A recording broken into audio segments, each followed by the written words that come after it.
Okay, welcome back. This is part two of our Dreamspace playthrough using a hack of DramaSystem, as was discussed offline.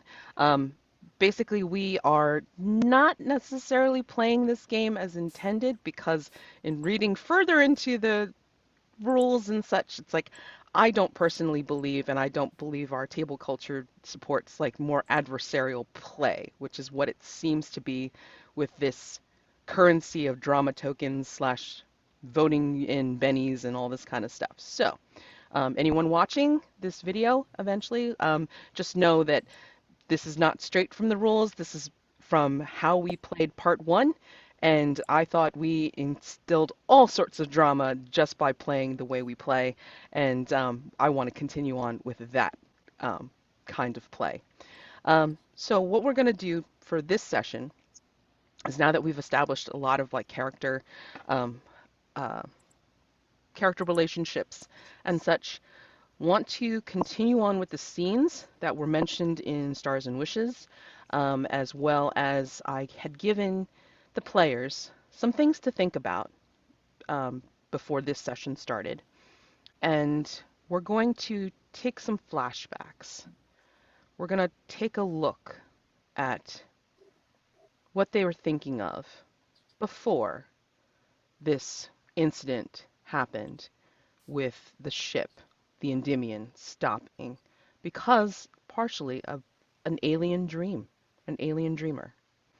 So, as a tiny recap, again, we find our characters Dr. Emily Wells, scientist who created the Endymion, Fetch, a virtual go-fer on the Endymion made of dream stuff, Mona, excuse me, Emma Thompson, a pilgrim who we find out is the daughter of the former captain of the Endymion.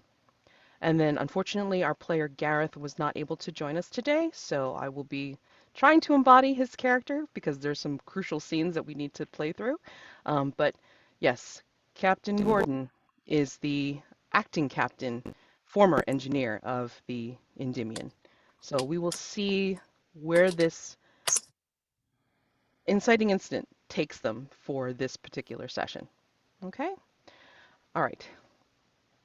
So I'm just going to go ahead and see who wants to get started with this flashback of life before this incident happened with the stoppage. So whomever wants to go first, please go ahead, and then we will continue on with scenes as I call them. Okay? Yeah.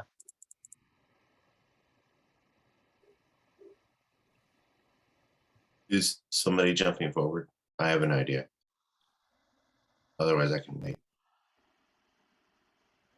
Mona, did you want to go or? Yeah, Mona, you can go. Yeah. Okay, I can go first. So, hold on. My question was, when was the last time I spoke to my father, and how did it make me feel? I think the last time I spoke to my father, Captain Thomas, was right before he went on the voyage where he disappeared. I think we had kind of an argument because I just kind of have a bad feeling about that trip. So I was trying to tell him, Dad, you have like saved us so much vacation time. I have a really bad feeling about this one. Why don't you just take a break and enjoy your vacation and let someone else do the take a trip? And but he was like, Emma,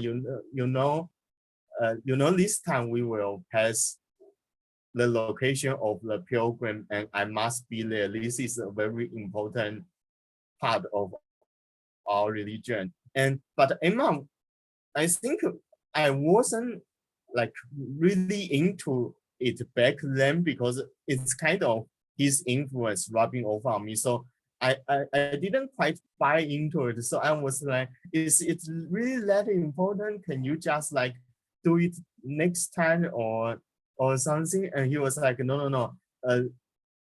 Our ship doesn't doesn't pass that particular drink all the time. So if I don't do it this time, if I don't get on this voyage, I will have to wait for a long time. So it's a classical kind of, maybe I said something that's kind of mean, and there's like a small argument, and I was kind of angry about like, is your job, is your pilgrim more important than your family and your daughter? And and so that's the last time we talk about it. So obviously after he went missing, I regretted it, like our last conversation wasn't a pleasant or enjoyable one. Yeah. Oh, that's gonna be sticky later. Oh, goodness. All right. Who's next? I can go. So I think what do we think the alarm system is on this ship? Like when there's something really wrong. Now, when you're saying an alarm system, are you talking about for the crew or for everyone so the passengers are aware that there's something that they need to be like cognizant of? Yeah, I think let's go with the crew. Okay. What does that look like for the crew? So with the crew, I'm gonna say that there's like some sort of like comm badge that everybody has that's like kind of attached to their rank, you know? So I So, mean like, you know, if like the epaulet or the pips or whatever. mm, It's a comm badge that's kind of built in. And then for Fetch, I mean, like, you know, he is kind of his own comm badge. So mhm, there's like usually some sort of like vibration, like a particular like vibration sequence that they know this is what the crew has to be aware of as an alert. Like, so not mhm. necessarily an alarm that everybody needs to be aware of, but I mean like an alert. So we'll Okay. go with that. Yeah. So I feel like Fetch is in engineering with Chief Engineer Gordon, and the alert goes off. And so for Fetch, it's probably like this low hum that he emanates. And so he does it, and then Gordon, his badge is there. And Fetch, I'm assuming that there's some sort of like communication system as well. And so I almost think that like it could, like if Fetch is in the area, he could speak on behalf of, like kind of like instead of a comm system through a speaker, he can become the speaker and it comes out in the voice of the person. So if it's like the captain in this case. So the general problem is that, there's something wrong on the bridge and calling for the engineer to resolve this. And so Fetch and Gordon begin going to the bridge. And then along the way, some NPC, who's ever next in line on the bridge, announces that the captain, something happened to the captain. Do we want to narrate what that is, or do we want to leave that open for exploration? How do we want to handle that? Did you have an idea? I don't have an idea for exactly what happened to the original Captain Thomas. Okay, so, you know, if you, how would Fetch perceive it, basically? I mean, he's like a comm, you know, like Yeah. would he go beyond orders and go straight to the bridge to see what's going on, or would he listen to the NPC, the other crew member, Mhm. and like, you know, not do anything, just take them at their word? What do you think? Um, I think that fetch is kind of like pets do. They look at who's around them at this time. I think that this is kind of like the inciting incident that makes fetch really open up to the other potentials. I think at this time he's fulfilling, or they're fulfilling their role, and not really in a state of mind to think to go outside of that yet. And so I feel like the Gordon, who can't just like dematerialize and appear somewhere else, is expressing their desire to assist. And Fetch actually cannot help Gordon to get there faster. And he can't actually solve any engineering issues. So I feel like by the time they actually get to the bridge, the damage is done. Whatever happens to the captain, he's missing or injured or whatever. And that Fetch really wasn't able to help. Even though he's a helper assistant, he wasn't really able to assist Gordon or anyone else. He just was like the messenger, effectively. And from watching others wring their hands, be, ashamed or angry or whatever, that begins to drive Fetch to think about what they could have done, what they could have been, to be something else, to prevent something like this in the future. And I think in particular, we're talking with Gordon, that sort of relationship begins really to convey to Fetch that they need to be something else to be really successful.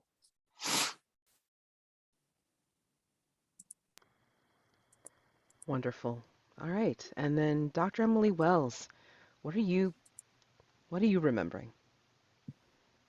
So I think that the question posed to me was what was my last um, moment with my lover, who while she was out of the coma. I don't remember how much of this came out in last session's gameplay, but I think this happened years past, and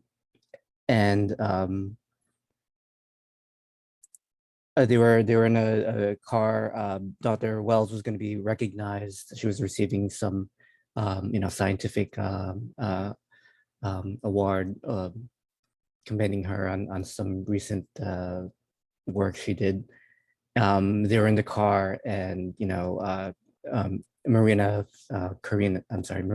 Maria Karina is I put as the lover's name. She was complaining about headaches, and they'd been a couple for a long enough time that, actually even before, their arguments are never heated. They're just kind of curt, sarcastic, back and forth. And Dr. Wells was kind of, nervous about the event and the speech she was making, and Marina was complaining about headaches, and Dr. Wells was taking this as, why are you worrying about this now? Take an aspirin or whatever. And then, they got to the event. She kind of gets swept away, meeting other scientists, talking to reporters, talking to the host. And, during her speech where she accepts the award, near the end, there's, like, she hears from the audience, like, a gasp of collective people. And, she just kind of, so she's at the end of her speech, just kind of finishes. She's a little annoyed that, whatever disturbance has happened. She finishes the speech, there's applause. But she finds out later that disturbance was Marina having, fallen unconscious. And that she actually, there was some kind of, undiagnosed rare condition that um, that was the cause, and she fell into a coma, and that was, since then it's just been kind of like a roller coaster, an avalanche of things getting worse and worse. Her family wants to, pull the plug on her, and I think that's kind of made for a desperate situation.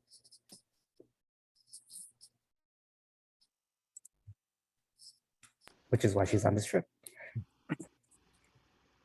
Is she trying to wake up her lover through traveling through space? Like, is the thought that, like, finding the dream space of this universal unconscious I will... think, yes, in the short, yes. I think she's tried every, science-based method that she could think of. And this is kind of a leap of faith. She's actually just gonna go into Marina's dream and try to wake her from the inside. And this is just kind of like, her last desperate hope.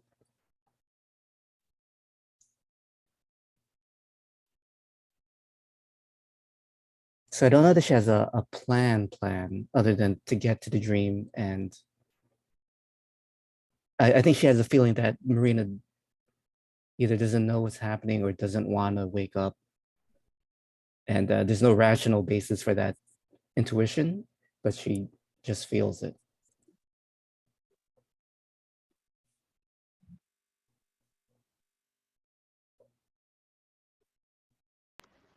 Thank you. Sure. And I'm going to embody garden a little bit, if I can, to kind of speak to the question that I had asked. Um, so Gordon is remembering while he's trying to figure out what he needs to do for the away mission, besides getting his brand spanking new captain's uniform to make it official, as well as, like, putting together the kit necessary with Fetch's help, to ready to go to the above. And he's thinking about the incident. He's thinking about when he was happy in engineering and he was just being able to put things together, take things apart, fix things, and being able to follow his internal protocols for being able to solve the problem and get things done.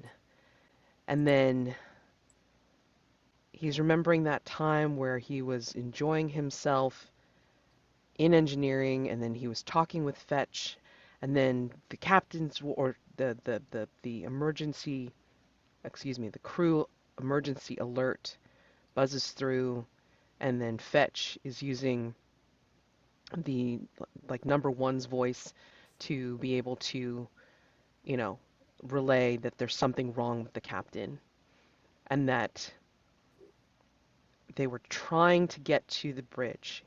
He and Fetch were trying to get to the bridge, and then somehow, or for some reason, it's like number one was off the bridge, and then just getting hysterical about what was happening with the captain. And no sense was being made of what they were saying. And they were just suffering from something, that they lost their composure. They weren't able to relay and communicate what was going on, and it was almost like they were trying to delay Gordon and Fetch from getting to where they needed to go. And by the time they did get to the bridge, the captain was gone. Gone. Disappeared. And he remembers that happy time and wishes that he was able to go back to that point and be able to solve and resolve what had happened that day. All right. So, Given that, let's buzz through to the present, where again, Gordon is getting ready for the above mission. And Fetch, you need to figure out a way to be able to be on this mission because Gordon would like you to be there, and you are of dream stuff. But I don't know whether there was anything that was developed on the Endymion at present that allows you to step much off the ship, if at all.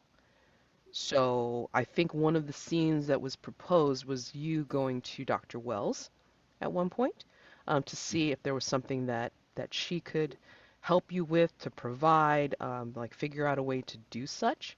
Um, Mhm. and then Dr. Wells, it's like, you have an open ticket to be able to go on this above mission. So, oh, and then of course we have Emma and Fetch's date. Oh my gosh. I mean, like, I want to see that. So, um, let me see what we had for the calling order last time. Let me see. I think, give me a second. All right. So, we had Emma, Fetch, Dr. Wells, and Gordon. I'm going to go ahead and like go backwards this time. So, let's like I'm just going to skip over Gordon for a little bit because I'll call that as a GM. So Dr. Wells, what scene would you like to see first? Again, cast, time break from the previous scene, which was Gordon and Fetch talking about how you're going to go on the away mission, and Fetch giving Gordon reassurance about yes, he's doing okay. All right. So cast, time break. It's going to be dramatic. We're all going to just stick with dramatic for these scenes. And where is this particular scene going to happen? I had a question Yeah, as you were. Are we physically here? physically. Is it's like Dr. Wells and Mona? Are we physically in the dream space, or is Yeah, our you are. I mean, you are on the consciousness? no, the Endymion again is a vehicle that allows the people on it to cheat space by going through the universal unconscious. So you are physically on this ship, Okay. going through, thanks to the dream space, ports, gates, whatever you want to call it. You're in the sleeping pilot's dream right now, and you're going through other dreams which are supposed to be consistent. But I think we established the last time that the stoppage, for different reasons from each person, was something else. I think you posited it that, like Dr. Wells had posited that it was the alien dreamers. Something in the alien dreamers' dream possibly waking up, maybe, which is causing the stoppage. We'll see if that's true. But Right. for right now, that's your opinion. Um, So I mean, again, you like Emma and Dr. Wells and all the crew are pretty much in the dream. Yes. Because anything that happens in the above will affect you. You can be hurt and you can be killed. Okay. All right. Cool. Right. So yeah, I'll do a scene with Fetch visiting me. I can be in my quarters.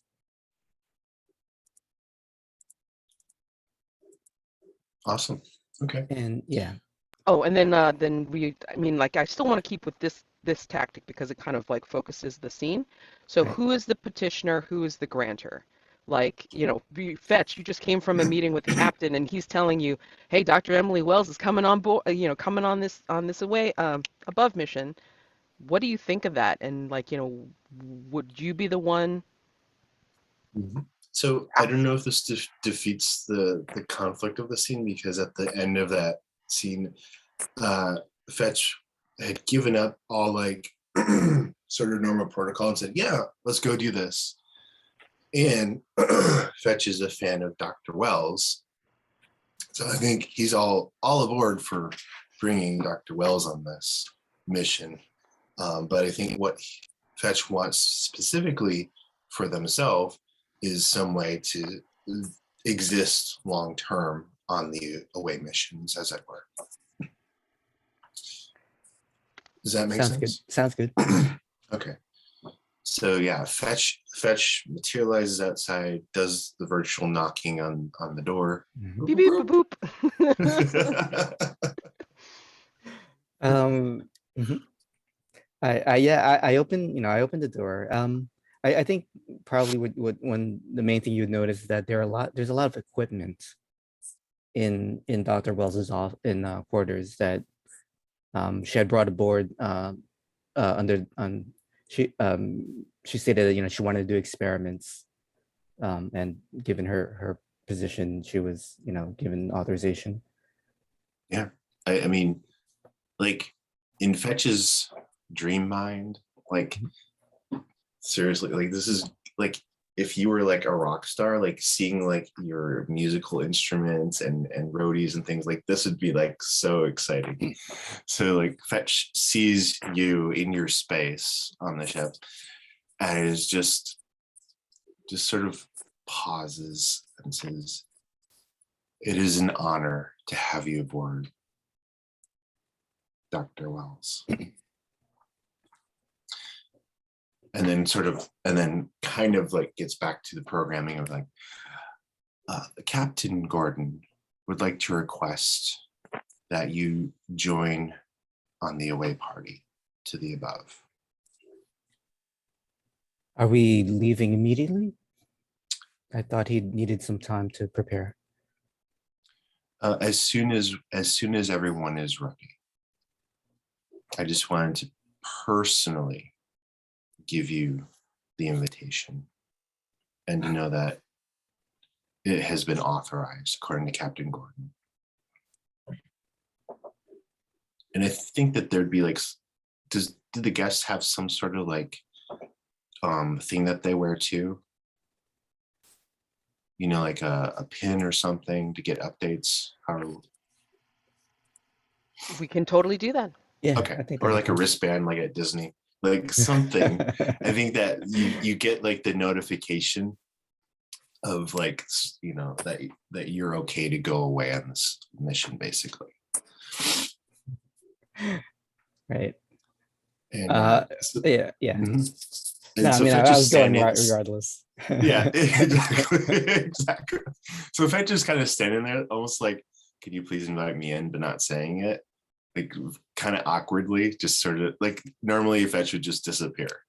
Just standing there, like staring into the room with this like over anxious smile, kind of looking a little bit like you, or maybe a relative of you, taking on more feminine features, perhaps. Yes, I think during this interaction, Dr. Wells is going to just be like almost like inspecting Fetch, like and looking at him analytically. Um, do you have a moment to spare? Please come in. Thank you. I think Fetch forgets to step forward like a normal person, just sort of like Floats. hovers in. Yeah.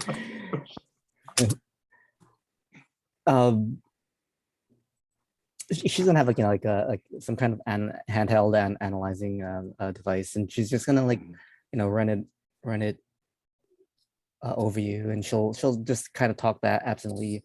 You were not in the original designs of the Endymion. Correct. I was in third-party add-on. Right. I reckon she'll say I'll recognize, and she'll say a few doctors, a scientist's name. You see their handiwork in you. What? So what? Are you part of the? Are you a manifestation of the pilot's dream as well? I do not believe I am, given my programming. Yeah, I suspected not.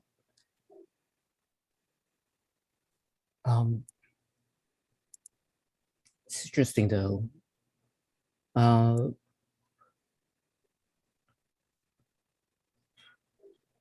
Yeah. She'll just start talking like science babble and talking about your algorithms and Oh my it's gosh. fairly complex. Talk techno with me. Right.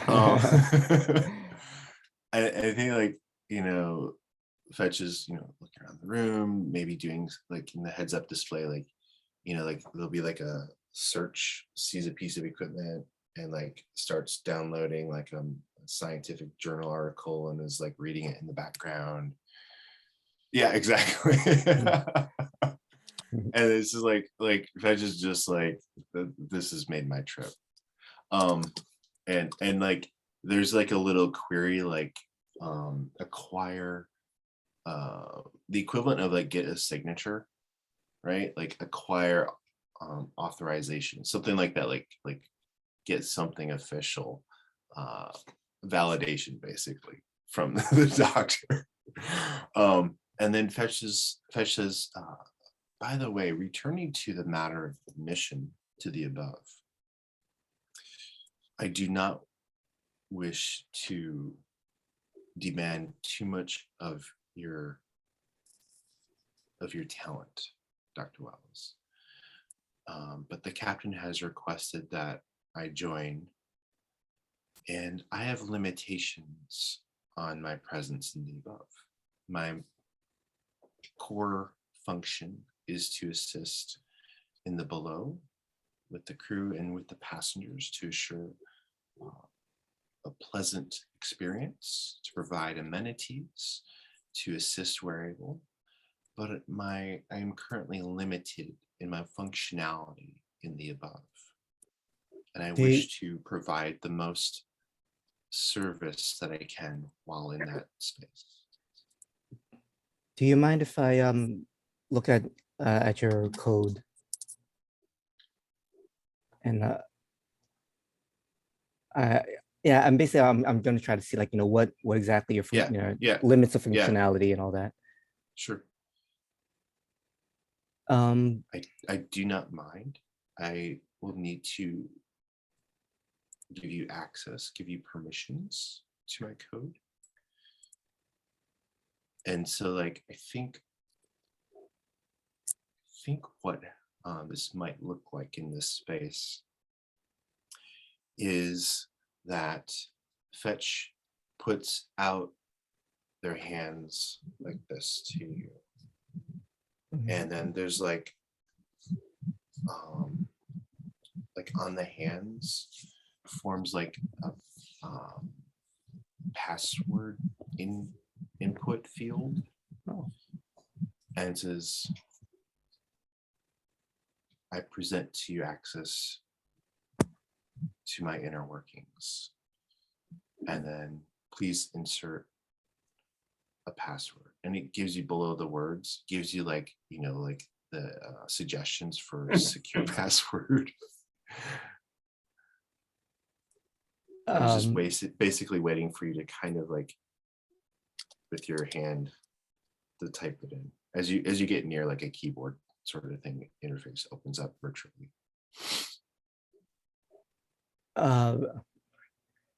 Okay. Well, I think it might be cool just to write on your hand, and she kind of like kind of like almost like a palm reader, like yeah, let's do that, reading your fate. So yeah, so she will input this is gonna be her personal password that you're giving her, or this is like a password, so a general. I'm granting access to you. Okay. And so you're defining what that key would be through what you write on the hands.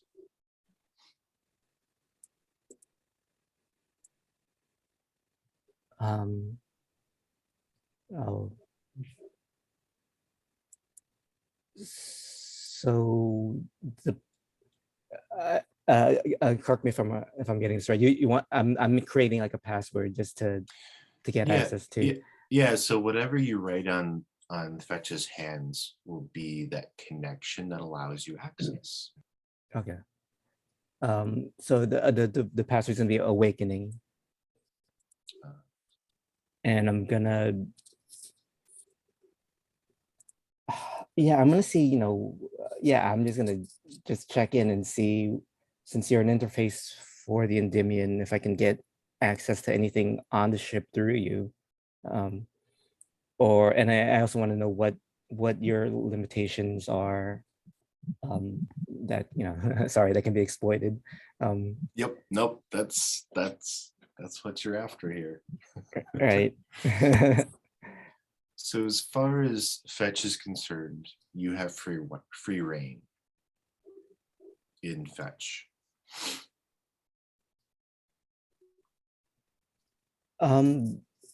How she'll ask, how far from the ship can you travel? So I feel like there'd be like some areas like checkpoints in the above, almost like in a video game, where the people visiting there could I don't know, save their progress, check in, like get messages from below or whatever. Like there might be these little access points. Yeah, I'm gonna And call like them waypoints. There's like waypoints, like, either mhm, between the dreams, or I should say, like, okay, let's call them transition points between dreams, and then the waypoints within each dream that you mhm, would hit, and then, like, like save your progress, or like, that would be kind of like the next like jump point. So this way it's like, you're not completely lost within the dreams. Because even with consistency, like even maps and stuff like that, you still have a rest area, I mean, like you're not just going yep, through a state and then yeah, there you I go, love that. Yeah, like rest areas, like if you need a break from the dream, like, hey, there's fetch. Fetch will give you some water or a towel or whatever you need. Okay, so I mean, I think she'll tell you, that since you're made of dream stuff, there's no reason why you can't exist in the dream world. The problem is that, you start losing cohesion once the farther you get from certain mechanisms within the ship. But if those mechanisms can be taken with you, you might be able to extend your limit of how far you can go, if you're interested in exploring the dream world, theoretically. If only I had a beacon that I could take with me. Certainly, I can create a temporary beacon. It'll be low powered. I'm still not fully. It'll take some time to fully understand your programming, but it seems like people, the human minds, are able to give you fuel, if you will, to exist. So if you're around a sufficient number of people,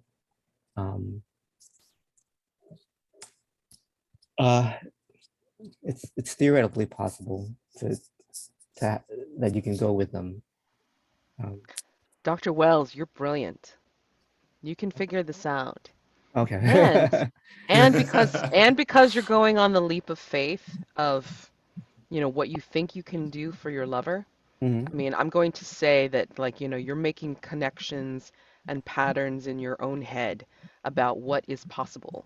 So basically what this is going to take is not only the theoretical use of this, but it's also going to be you figuring out what form this beacon takes. So this way Fetch can kind of like do a ride along essentially. And is it something that you're going to give to Gordon as captain of the ship? Or are you going to keep it for yourself to allow Fetch to go beyond? Oh, I'm gonna keep it to myself. I mean, I'll have to explain how Fetch is able to get off the ship, but as far as yeah, a lot of the details I'll keep to myself on how it works. Proprietary science above his pay grade. I don't want him to exploit it either. Right. I think. So Mhm. go ahead, Red. Go ahead. Gosh. Yeah, so So I can. could you actually fabricate this in your suite? You've You got a know ton what? of you got a ton of shit in your room because like you That's wanted to right. do all these experiments. That's So right. Right. yes, I mean, she's not only theoretical, but she's like, well, she built the Endymion. I So mean, yeah. Like, come on. This is now. Do you want to? Is another question. Yes. I mean, yeah. I think she does see Fetch as a very powerful tool. I mean, I don't know that she sees you as a person, to be honest, rather than Yeah. like a program, a very sophisticated program. Yeah, and Fetch sees you as like a god or demigod at the least. You're a creator, right? You Right. are a masterful creator, and I am basking in your presence. You're touching my soul, my programming. Like this is a transcendent moment for Fetch. I think she's gonna modify, like, let's say there's like above missions like suits that people wear. So she'll modify one to hold, to have like what do you call it? uh, a transitory beacon. I don't know what we would call it. To that you that you can take with you on So the. basically, it sounds like I get into another uniform.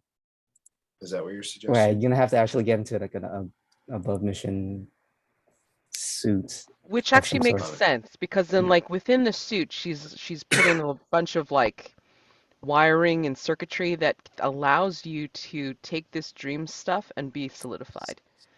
Mhm. So it's like Yeah, I'm it's making up. almost like Yeah, yeah, it's like going to space. You put on a pressure suit or something yeah, like that. yeah. But this pressure suit is keeping you in. Yeah, You no, know. yeah, I love it. I love it. Mhm. So I think like like there might be the scene of it crafting it, and we see like through like the screen, like Fetch is just completely like astonished and amazed that this is Dr. Wells is creating this for them. And they're not even haven't even explored and they're thinking about what this means for them yet. They're just like lost in the moment. It's like I was saying earlier, it's like you're composing a song for the fan of your music. It's just wow. Mhm. I already. I'm gonna call it the Mobius suit, and like Mobius suit. Yeah. mobile beacon, um, uh, a universal suit, or Love something it. like that. Yeah. Good. Definitely. Great job. That is so awesome. Oh my God. So, I mean, like, not that I'm trying to lead into your lead in for the next, but I'm thinking that Fetch is so excited that now, instead of just being like a possible disembodied voice, kind of like going along with Emma's comm badge, for, being a passenger and on this pilgrimage and such, like, instead of being just that, I think you're going to be so excited in your AI way that you have a physical form now that you're able to go with Emma on this date. Yes. That's going to be It's the like lead in. I have like a tuxedo. Yeah, Like yeah. boom. Well, just like, I'm like she can touch you now. So instead of being like this disembodied like hologram Mm-hmm. talking voice thing, now she has a physical form that she can if you look like you need sympathy, she will be able to pat you on the shoulder and such. So, Love it. I'm just gonna call like a excuse me, the first 5 minute break a little bit early, so this way we'll line it up to have that possibly as the next scene for when we come back. So if that's okay, we'll come Yeah. back at the 3 mark. I'm just gonna pause the recording and then we'll take our break. Okay? Okay, so we're back. Now, It is Fetch's turn to decide to call the next scene. Like, if you can do the one I suggested, or you can do something else, whatever you want to see. Yeah, Oh, and so remember that Gordon is still a character, just going to be played by me as a poor shade of Gareth. So, just okay, keep that in mind. keep that accent going. Going to So Troy. oh, brilliant. So Fetch is going to send a note saying that if it's kind of like might seem kind of childish, like yes or no, like if you are still interested in joining Fetch on this away trip to this labyrinth experience state, please respond yes or no. So yeah, obviously I saw it and I thought, oh, I did give my word. So she responded yes. And then like a moment later, there's the beep beep beep outside your quarters. Yeah, so I went to open the door.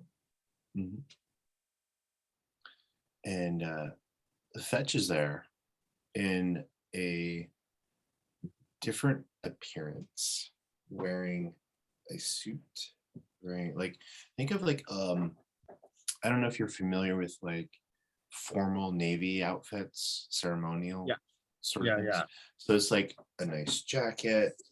There's like, there aren't really like any like medals or anything except for like, standard sort of like ship bar. But there is a sort of a slight, it's not flashing fast, it's sort of pulsating, like with his heart rate, like status away, go. Like it's like a status symbol of indicating that he can actually leave the ship. And he's, the hair is done. There's some hair there, and holding like a hat, like a hat under the arm, and offers you a virtual sort of like corsage. Question before you go on. Mhm. Before, with Fetch's appearance, did they have like discernible facial features? And if not before, do they now? Like, is there like discernible like more animated facial features that Oh, Emma can see, you know? yeah. So I always figured Fetch looked similar to the picture I put into the, like this sort of generic base feature set, and then it sort of takes on, mirrors whoever they're nearest to kind of help them feel connected and calm. So there's still some of that going on. So like a familiarity with yourself for Mona here, or sorry, Emma. But I think there's a bit more Captain Gordon as well. Like that's kind of like his idealized feeling right now, right? So there's a little bit of Gordon, there's a little bit of Emma. The voice probably has a little bit of Dr. Wells in it. Yes. So I think I look at them and I can I touch the virtual cassette?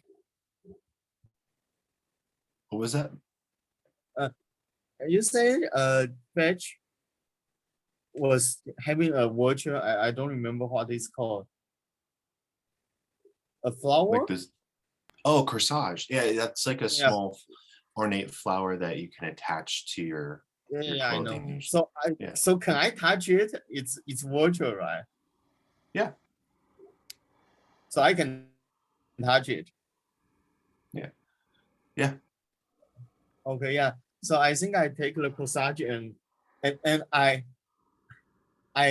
noticed the similar, like the Captain Golden dash in their appearance, but I still I say with like pretty sincerely, like you look good in this outfit. It fits you better than it fits the captain.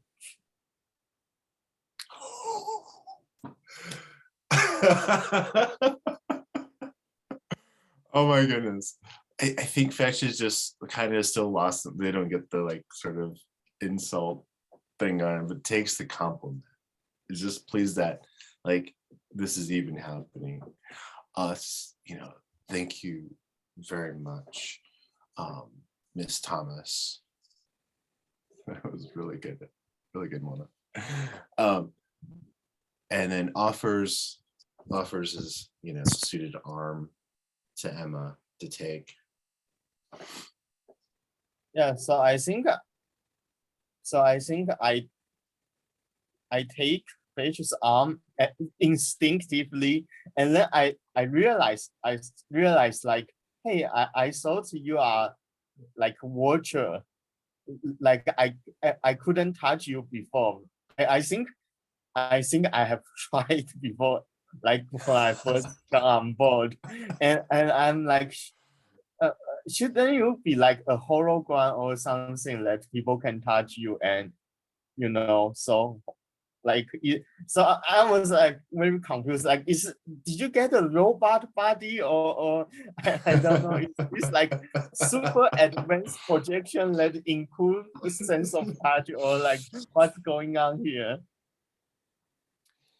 I think Fetch, you know, is the equivalent of proud, and says, Miss Wells, I believe that I have found faith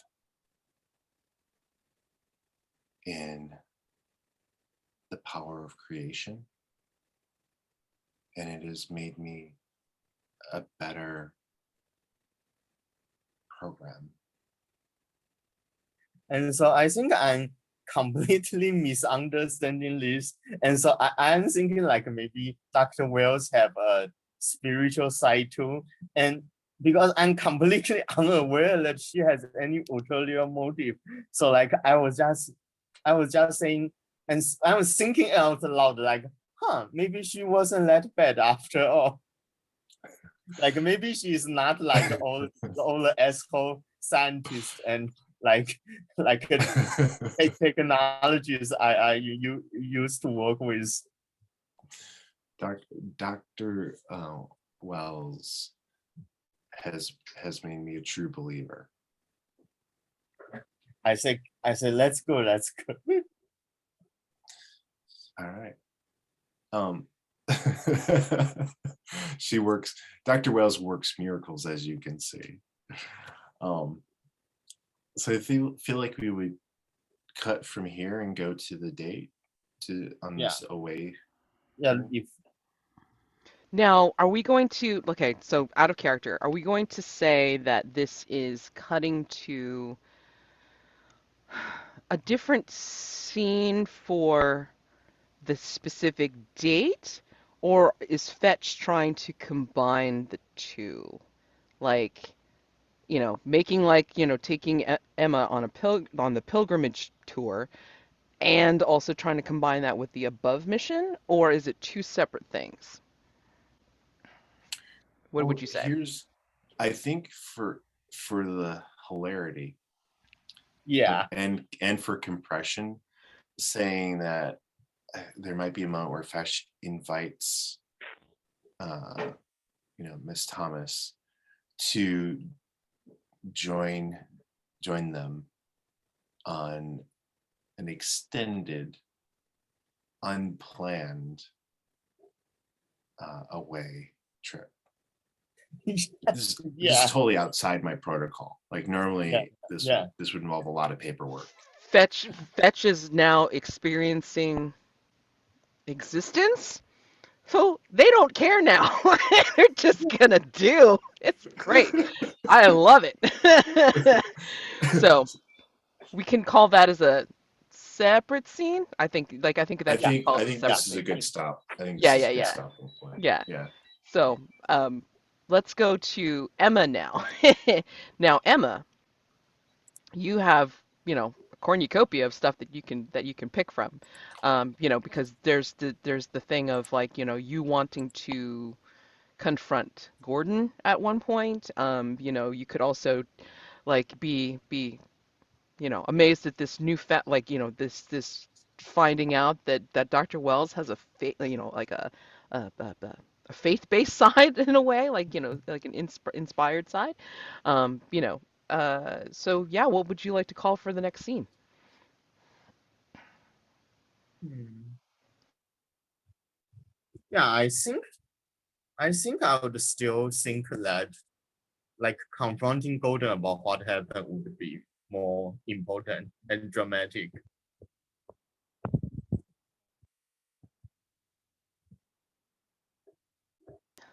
That works. So just like, tell me what beside like, so just be Gordon and Emma.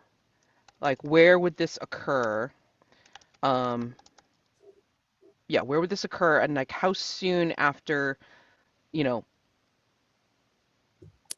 fetch,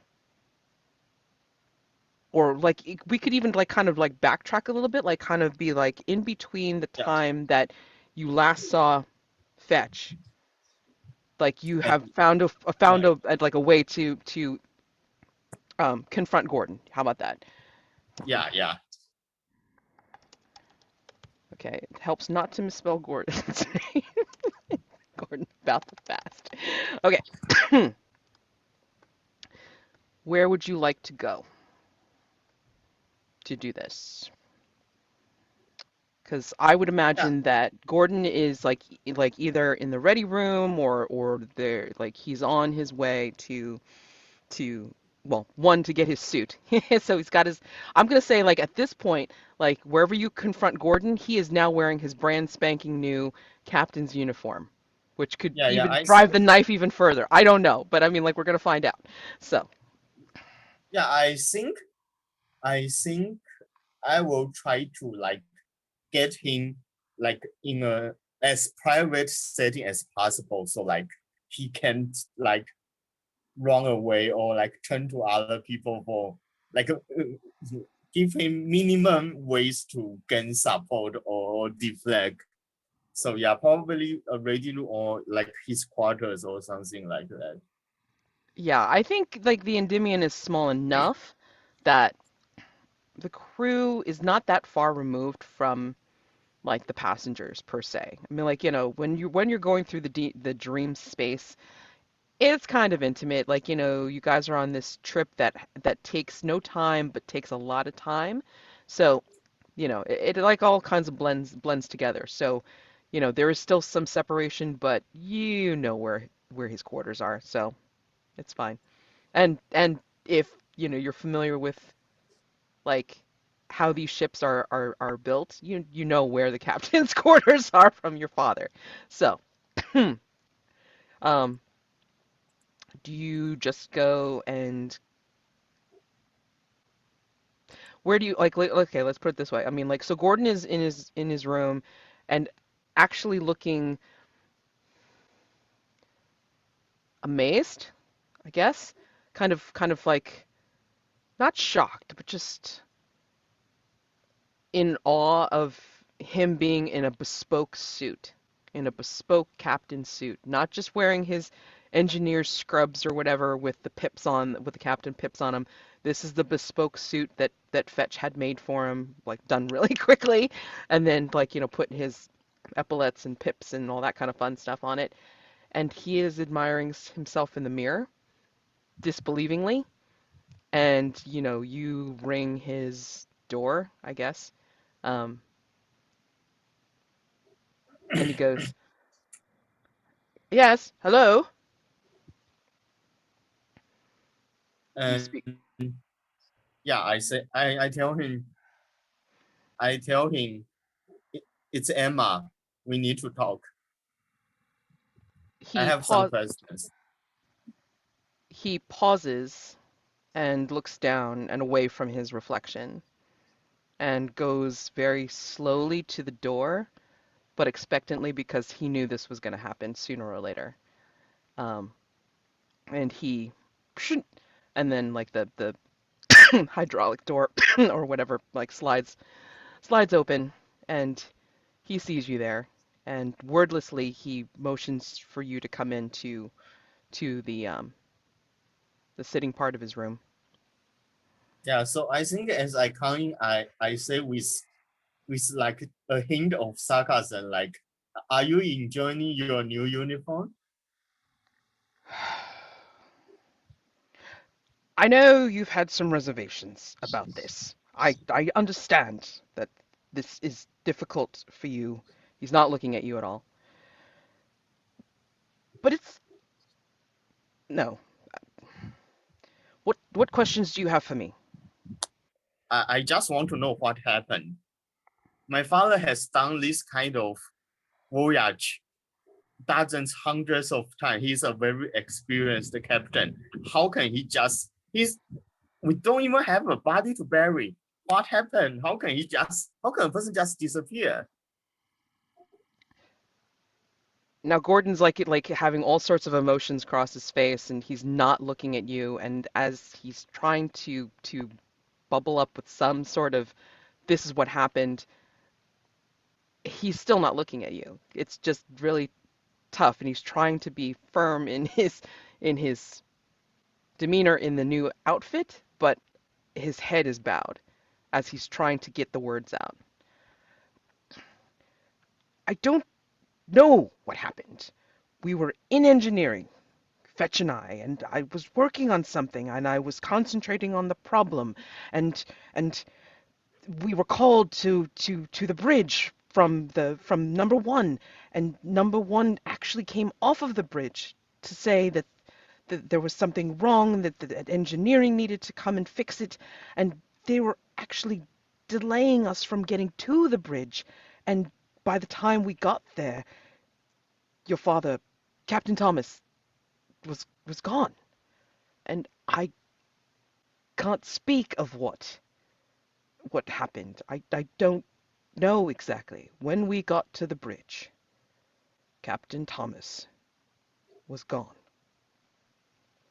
and no sign of any anomaly, any mechanical error, or anything that could give any true indication of what happened. And all number one could say was that there was something wrong with the bridge, that like the controls and the monitoring was off, and the captain was speaking about this pilgrimage that he needed to be here to see and do, and and he finally looks at you, Emma. I mean, yeah, Emma. He finally looks at you and says, "I'm sorry. I I'm sorry for this," gestures to the uniform. "I'm sorry for not getting there in time to solve whatever happened, but I I don't know what else to say. I I don't know how to make it right. I'm captain now, and not just because of this uniform.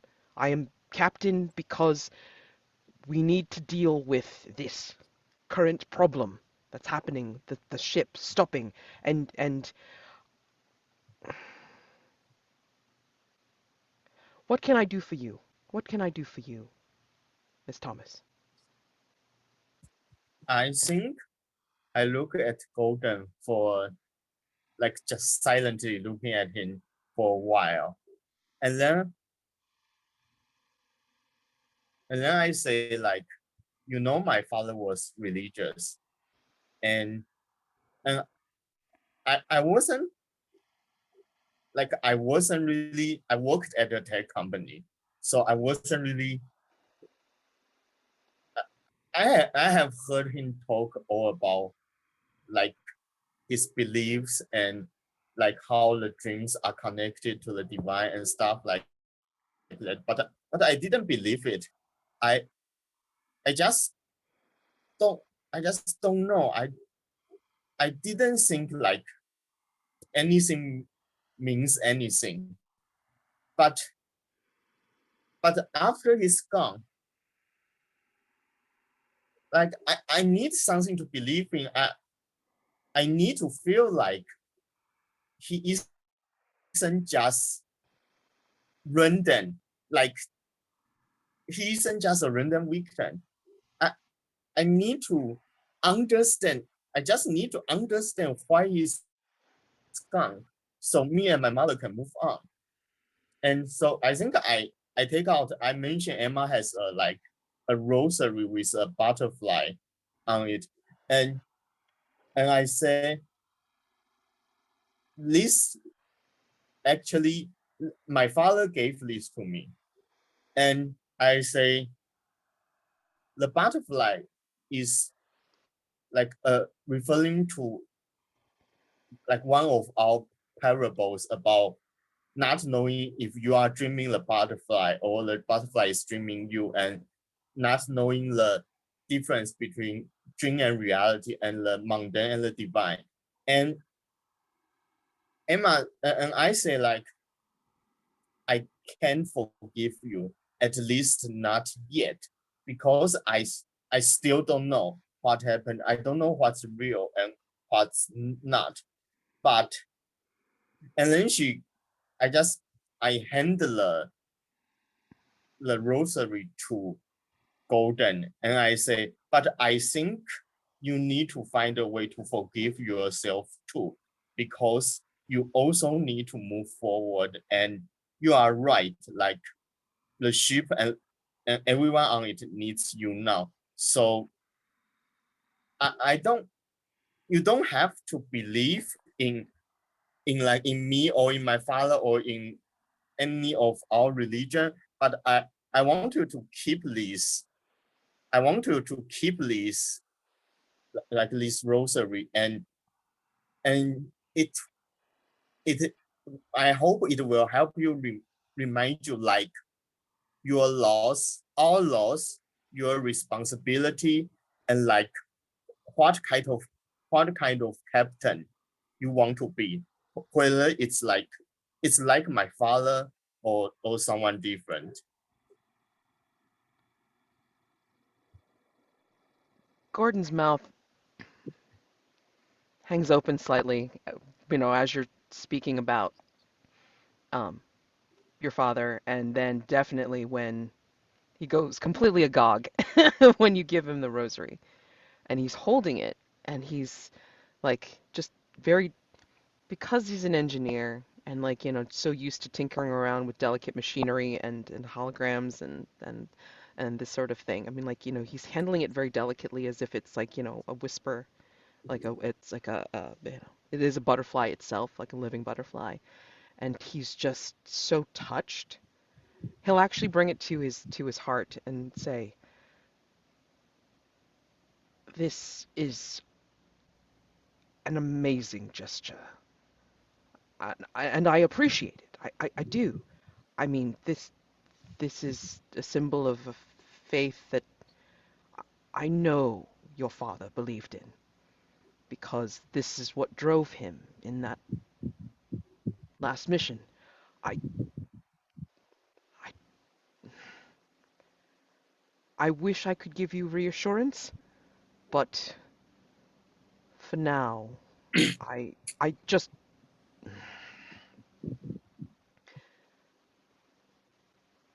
this is important, Emma.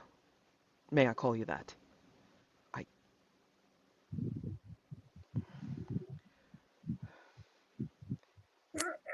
I I will say, I will say that there's something going on here. There's no way he could have come off of that bridge without going through protocols, without coming through the airlocks or anything like that. All of the all of the monitors would have said something, but there was no trace. There was no trace of him leaving the ship. But he was gone. So if that's not an indicator of something, I don't know what is.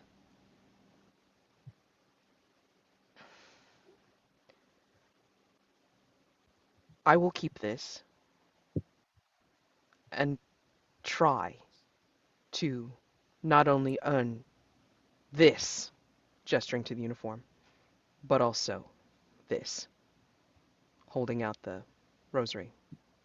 Yeah. So I think Emma, I kind of go back to my usual attitude and I say, yeah, don't make a big deal out of it. It's like a $1 trinket that's probably made in China and bought on Taobao or something. But I would say, like, maybe if you believe it to be real, it can be real. After all, we are in a dream, right? And so I guess finally she look at Golden for a moment again, and like she finally steps in and gave him a hug and say, I still can't forgive you, not yet, but I believe in you and I hope you can get us out of this. And then I leave. And Gordon will actually straighten up in his uniform, tuck the rosary in, well, whatever pockets this thing has, someplace close, someplace like where he can like unzip it and like, put it near his heart if he can. And then he will look at himself in the mirror once, give a more confident smile, and then leave his quarters to head to putting together the kits and whatever is needed for the above mission. And we shall end that scene. Yeah, I think that's a cut. That's a cut, for sure. Okay. Back to the top of the list. Just trying to think. So I'm like gonna open it up to everybody. I mean, like we can go. I don't particularly have something that I want to see just yet for being Gordon. Um, because I mean, like right now, I mean, like I felt like we just went through like the most like bing bong scene ever. Let me see. So Emma and Fetch, Dr. Wells, and let's see. So Dr. Wells. Let me see. Yeah, Dr. Wells, you're up again for calling a scene. Oh, I think we should. I think we can start the above mission if that's Okay. good with everyone. Yeah. Yeah, I mean, like we can totally do that. I mean, like all preparations have been put Yeah. together, made. I mean, everybody's wearing some suit, like we whatever. Um, so again, I just want to clarify this. So we're making it like Fetch has invited Emma on this pilgrimage date, but he's gonna finagle it so this way she's actually like involved in the above mission as well. Is that what I'm given to understand? Totally. Okay. How Yeah, does I think How does that work? so. Yeah, I think it So will work because go like ahead. Emma didn't actually look closely at the package or like the brochure that Fetch sent her. So she is just like, oh, this isn't like what I imagine a cope designed like a hyper commercialized experience would be like. This is actually feel kind of genuine. I feel like because of the legal team, that when Emma said yes to this date and just said that Emma didn't read the fine print, it's about risk and liability, and you might go missing in the dream space. And but I think that Fetch has conditioned this in a way that, given her connection to the former captain, could be very helpful as a consultant. So into like the consultant loophole to allow for this non-crew member. We've already made an exception for Dr. Wells to be here too. So the door is just wide open at this point. I mean, no one ever reads the tongue of service anyway. Right. No, they don't. Right. No, they don't. It's like terms and conditions. What? I don't care. Yeah. It's like sure. So like probably like Fetch has delivered to Emma's space too, like the travel kit, whatever dream mosquito repellent or whatever, and here's like some things to be aware of, like brochures, virtual, like all this stuff. Whether or not Emma has even seen it, don't care, but it was delivered as per company. Due diligence done. All right, great. Yep, we've covered our bases. Right. So I foresee like Gordon, coming out more confident in his spiffy new uniform, and then meeting with Dr. Wells to put together to get the helmets on and stuff like that. We're going to assume that it is like a space mission, so like always assume that the air is not breathable in that particular space in the above until it's confirmed that it's like, all parameters have been met. So um, we can have a scene in the airlock if you want, Dr. Wells, of us getting ready to head out into the above. Um, and then we will start the above mission. So Oh, can we make it maybe Gordon and I are in the cockpit or whatever, or on the ship while, or did you want to meet before we actually take off? well, I mean, like, for the above mission, it's basically coming out of the Endymion, Okay. in the airlock, and then like, we're going to investigate like what's going on like on excuse me, at the front of the ship itself. So So we're not going on the vehicle. Okay. yeah. So we're not Gotcha. like, I mean, not going to be traveling too far, I assume, but then that could change. So I mean, like, it could just be like the equivalent of like a moonwalk, but just a dream space walk. All right. Cool. So yeah. Um, what was called the last part in the last session was that one of the things perceived to be impeding the ship is some sort of creature that is like on the ship, like the dream weight. It's something with tangibility, basically. That's stopping the ship. Whether that's true or not, we don't know yet. We haven't confirmed that. That's what we're going out to do. And Gordon pretty much tells you that as such. Like, he's already there. He's like suited up and he's got like his helmet on, and then he just looks at you approach and then goes, "You ready to go on this mission? I do you feel prepared?" I feel as prepared as I can be. And he hands you like one of the helmets to go with the above suit, um, that you probably helped also build. And here, I think these have been modified to make sure that they are updated with the latest technology. We should be able to calm in the helmets themselves. Like once we start talking, we'll be able to communicate. Just in case the atmosphere outside of the Endymion is not viable. So Excellent. Are the other two here, or are we still waiting for them?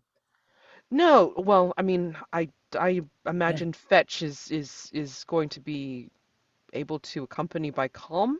I he's like they're not usually able to have a physical form outside of the ship. Mind you, Gordon doesn't know what you did Right. yet. So, and we don't know about Emma. So, I mean, Oh, as far okay. as we know, it's just going to be the two of us with Fetch as kind of like just an audio go-between. So that's what Gordon's aware of, So I heard that as Rod asking if the other characters were here, or was that Dr. Wells asking Captain? Yeah. It was Rod, but that's fine. Okay.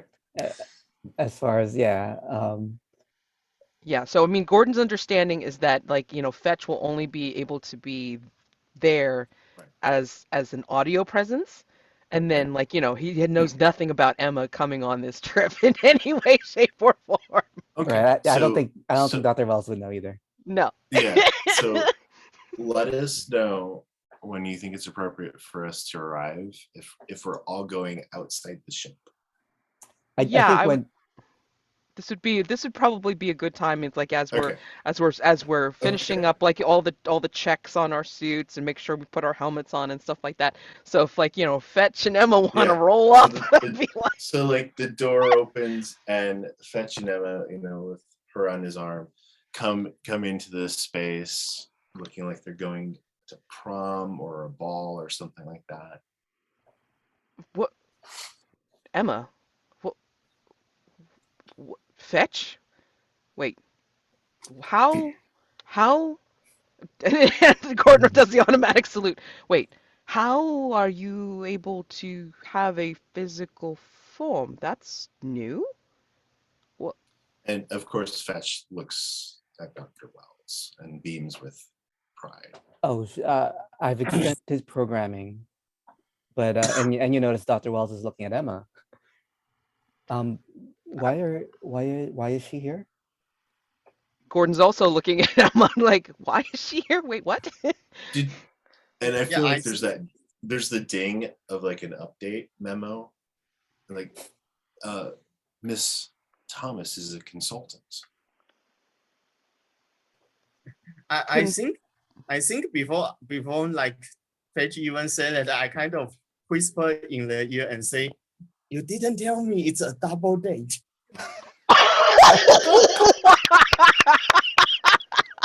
I mean, Gordon is just looking like, wait, what's going on? Yeah, Didn't so hear that. Fetch doesn't like understand the social thing with that. He just nods at Emma and says, "Yes, Miss Thomas is a consultant. Did you not read the contract that was sent over?" Uh, Similar did to Dr. Wells being approved for this mission, Miss Wells here also has credentials that would provide valuable service on this away mission to the above. And Gordon just kind of looks askance and just kind of looks at Fetch and goes, touche. Yeah, and I think like Emma totally misunderstand, and she was I was actually okay with that, because I said, oh, so you want me to do like sensitivity consultant work like I do that in my own company too. I think maybe you're like this whole religious mishmash thing can really use some like cultural consultation and such. So yeah, that's a good idea. Well then, and then like what Gordon will do is like kind of surreptitiously like pull up like a holographic pad and then just kind of review what Fetch had sent like in the meantime that he didn't see, and just go, uh-huh, I see. Again, he looks at Fetch and goes, touche. And I don't know if like So- Dr. Wells has any so- kind of input or anything. So I think Fetch goes over to the locker where there's the suits and provides it. Like he's getting like a nice coat for his date, and helps Emma into it and goes over the operating procedures with it. And Gordon's just like, as they're doing that, like Gordon's still looking at the thing and then just looking askance at Fetch and back at the terms and conditions of the contract. And then, is the flower really necessary? Was that part of the contract? It is not a real flower. It is virtual, so therefore there will be no health issues such as allergies, insects or other things. And when I'm of a certain distance removed from it, it will disappear and then reappear when I am closer. So a decorative touch for the above, then. Correct. I see. And then he looks at Gordon and the doctor and says, "Did you not provide such amenities for your partner? Dr. Wells? He just has nothing to say besides her name. And just, You know, and kind of like Fetch is thinking like, oh, I think I should help Gordon out of this Yeah. faux pas of not realizing the grandeur that is the doctor. oh, I want And to see then this gesture. What does Fetch come up with in this moment before we all leave the airlock? yeah, I think Fetch realizing, okay, I'm gonna take care of this, moves closer to provide that proximity, and then produces a virtual sort of like honorary officer. You know, like they give honorary diplomas and things to like celebrities at universities, an honorary crew member badge or medal, and offers it on behalf of the captain and all of us here in the Endymion, and then waits for the captain to pick it up and actually put it on Dr. Wells to bestow it. Gordon's just going to give Fetch a look like, we are so going to be talking about this later. Yeah? And then just Is takes that, the... Go ahead. is that Fetch actually kind of like a toy Fetch would hand out to kids? Like, Oh, like when they used to hand out little like airplane toys. Air Force wings to Oh, kids yeah! on flights. Yeah! Oh my god! Toys, like, I remember those! Oh my god! do you want a model airplane or like?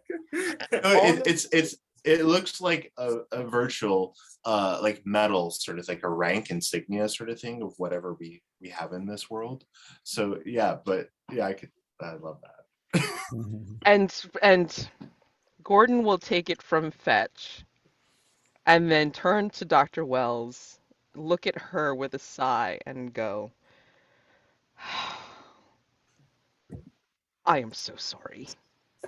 And then we'll place it on her, like not not weirdly or anything like that, just kind of like place it where he thinks that she may want it, and no weird, no weirdness, and then I bestow this upon you. Fetch gives the lower rank salute to not an actual officer but respectful, like to Dr. Wells. And you could maybe hear a slight like a trumpet playing, like congratulations in the room through the speakers. Gordon will grab a helmet from the rack and then hand it to Emma. I think we're done. I think we need to go now. I think Dr. Wells is just processing all this. Everyone is now certified and official on this mission. It's like, not reading any of the fine print for any of us going. It's like, there is the possibility of death at the bottom. Dismemberment, dislocation, disoperation. Yes. Yeah, I think as Emma take the helmet from Golden, I was thinking, wow, he really didn't want to go on a date with Dr. Wells. Like, he looks really nervous and kind of depressed. I was like, oh, is she really that bad? I was just thinking that she might not.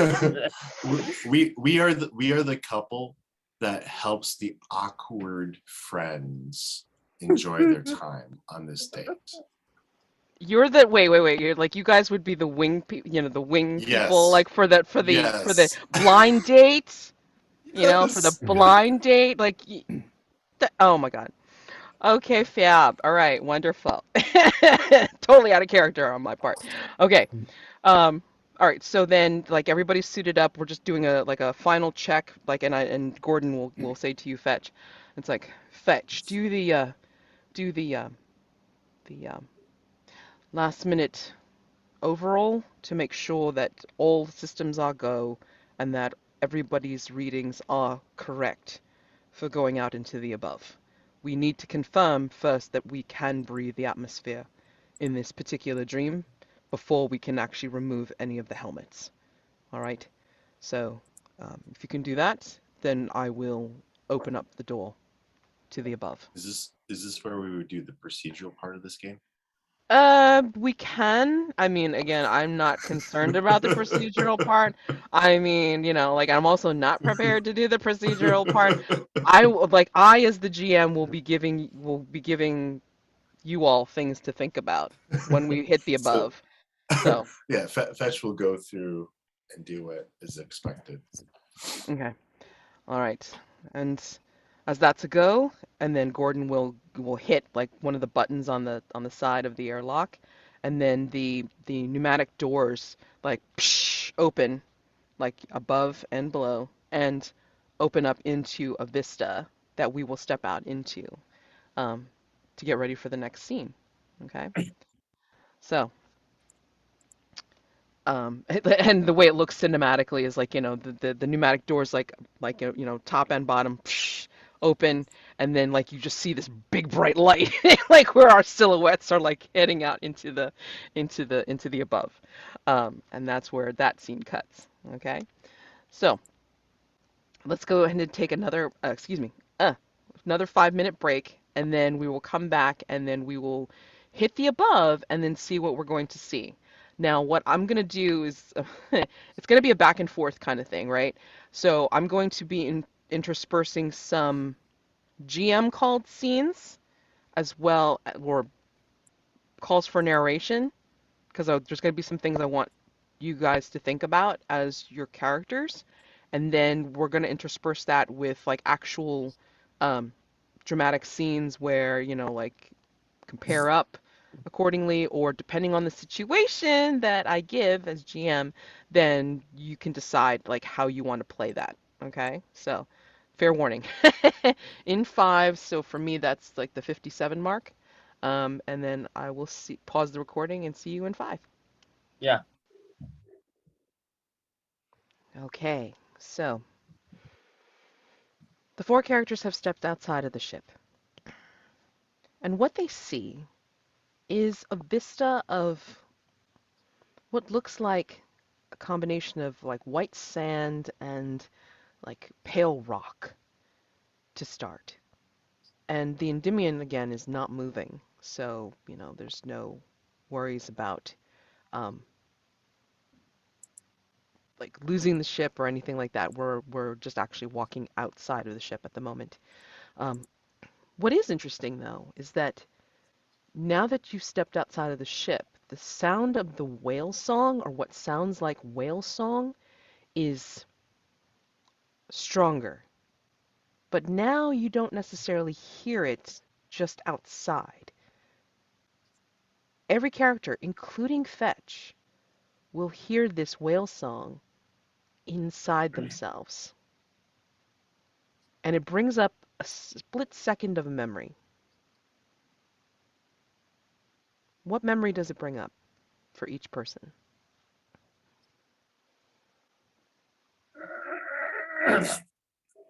Whomever would like to start. Is this any memory?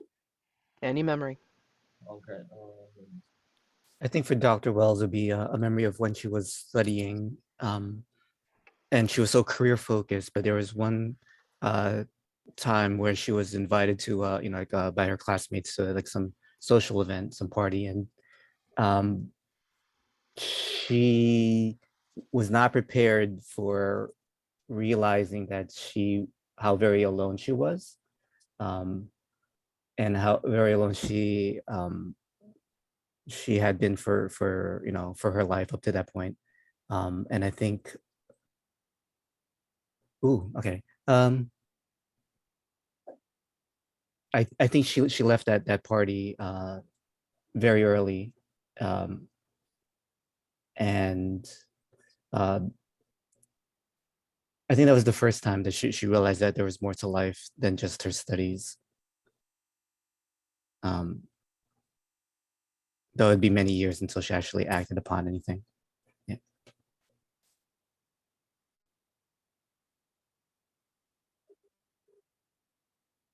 Yeah, I think for Emma, she is remembering when she was like a child, maybe preteen, and her father took her to like an aquarium, and so they were looking like there are actually dolphins and like other stuff, and she's remembering like they were like there was like a restaurant inside the is a like a big compound with aquarium and everything, and they were like eating in a restaurant at the aquarium. And Emma remember like her father said something like feels like very important to her, and like she feels like that influenced her a lot, but she can't remember what the exact words were. Yeah, she just remember like, oh, this is something very important, and it influenced a lot of like my future decision, but I don't remember what it is.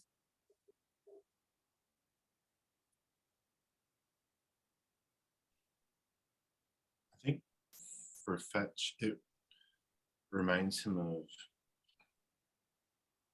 Online Day when he first came online on the ship. And the first person he interacted with was Captain Thomas, who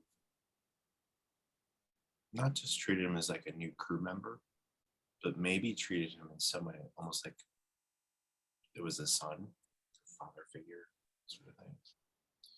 And Fetch learned, they had the programming, but learned through conversations with Captain Thomas about human interactions. And perhaps some of that included talk about Captain Thomas's spiritual journey, which Fetch couldn't understand. So there were a lot of conversations that left Fetch feeling like, interesting. It was not too cute. But that now perhaps are coming more into light, especially after feeling this experience emerging from below, kind of transcending the limitations of their functionality of the programming and realizing that this existence, what humans call life, can go beyond. And then seeing like Emma there, and then thinking, I wonder if Emma would appreciate hearing some of the conversations that I have recorded with her father.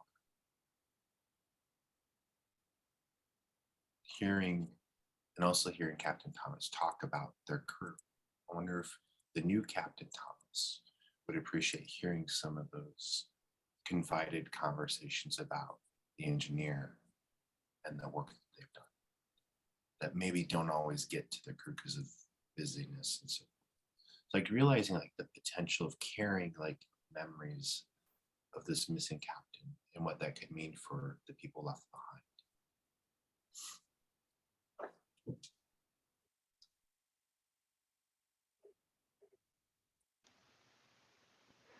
And I think that Gordon remembers in this point the whale song changes into sounds of things that need to be fixed. Like Gordon is hearkening back to what he thought of when he first heard or felt that the ship had stopped and wondering what that was about. And the immediate thought in his mind was about the cogs and the wheels and the gears that just popped into his mind for whatever reason, and like hearing that song blend into or wrench into that sound of things stopping to a halt and just a grind and a crunch of something that needed a solution, and then just remembering where he is now on this above mission and the things that need to be checked and confirmed so he can get the job done.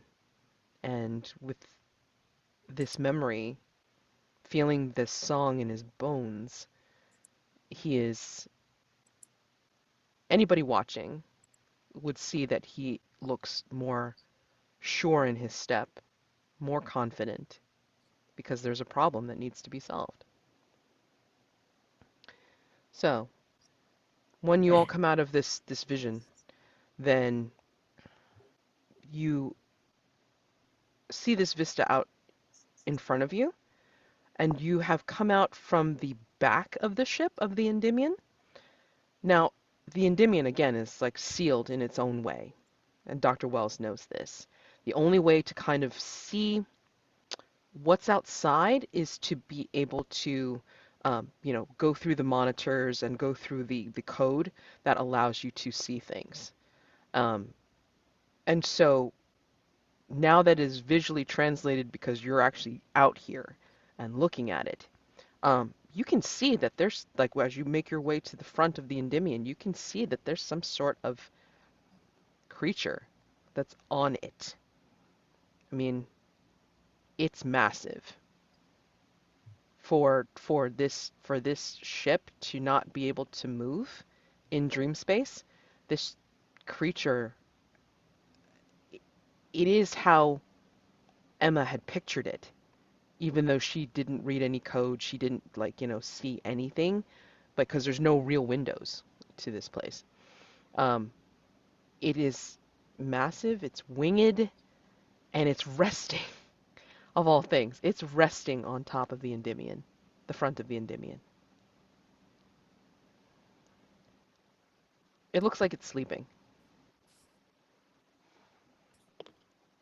So What would you like to do? Go the ahead. Endymion itself is on like a beach, like we're Yeah, beached just kind of pretty thing. much, yeah. All right. So, I like I think Dr. Wells has like some kind of modified gauntlet almost, mm-hmm. where there's like scanning equipment like on the front, and there's like a readout on the back. So she's just like kind of like scanning this entity, this creature, and seeing what she can learn from it about it.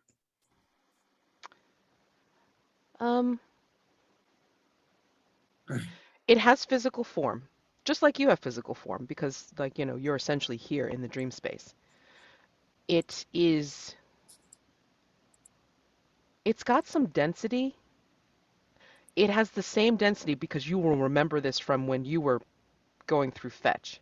It has the same density as fetch when fetch is on the ship and not in that suit that you made for them.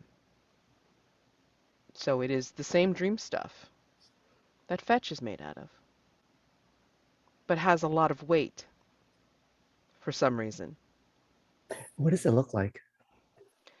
Um, you can't tell because it's so big. I mean, like what you can see right now of it is wings of some sort. You can tell me what you think the wings look like from your vantage point. And it's also got a tail.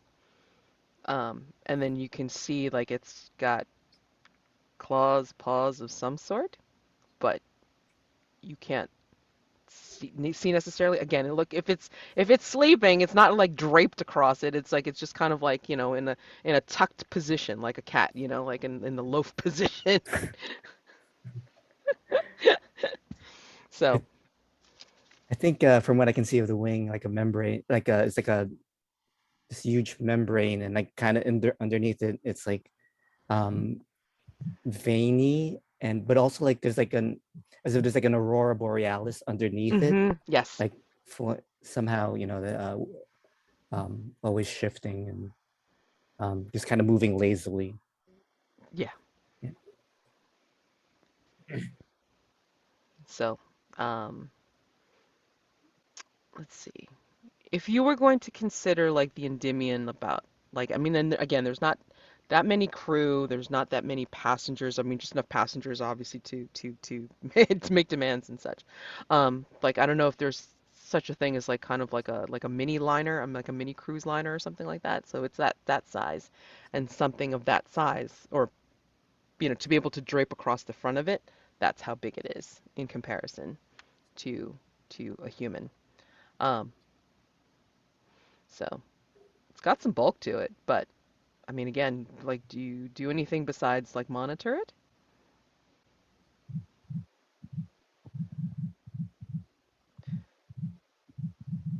And Gordon will actually turn to you, Dr. Wells, and say, it's like, does, d like, is this something that has been recorded and like seen before somewhere in the dream space? I mean, I can check the archives, but I don't feel like this is something that has necessarily been seen.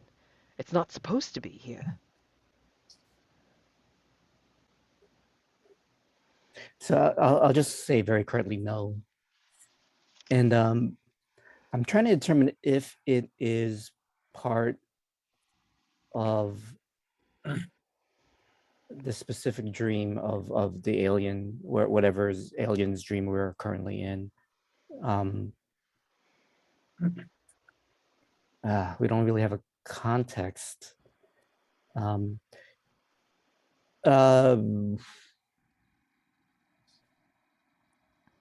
Just know that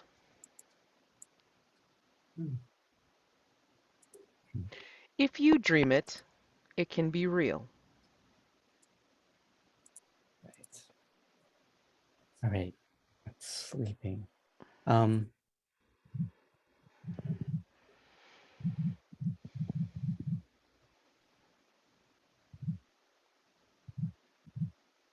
Gosh. All right. I think we need to get a sample of it.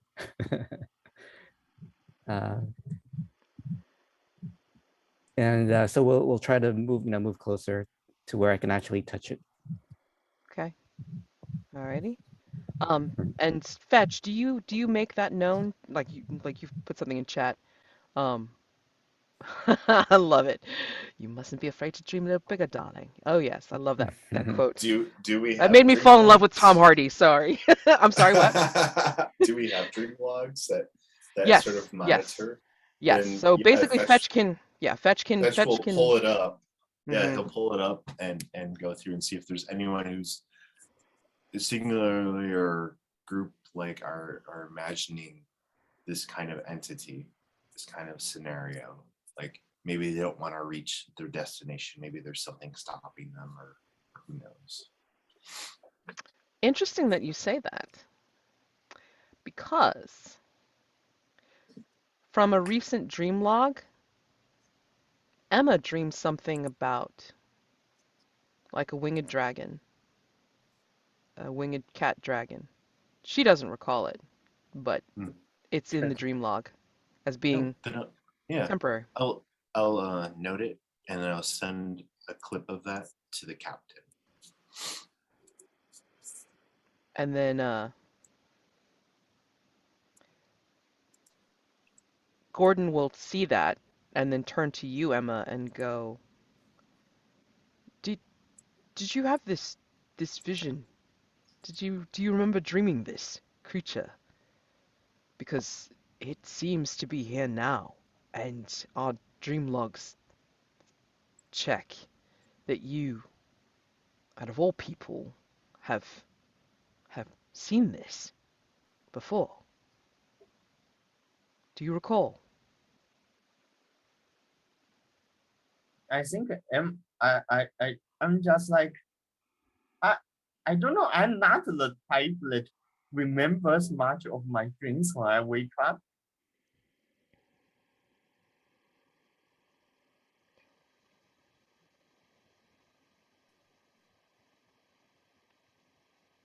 I don't want to say that you're the cause, but this must be a reaction of this alien dreamer to that dream of some sort.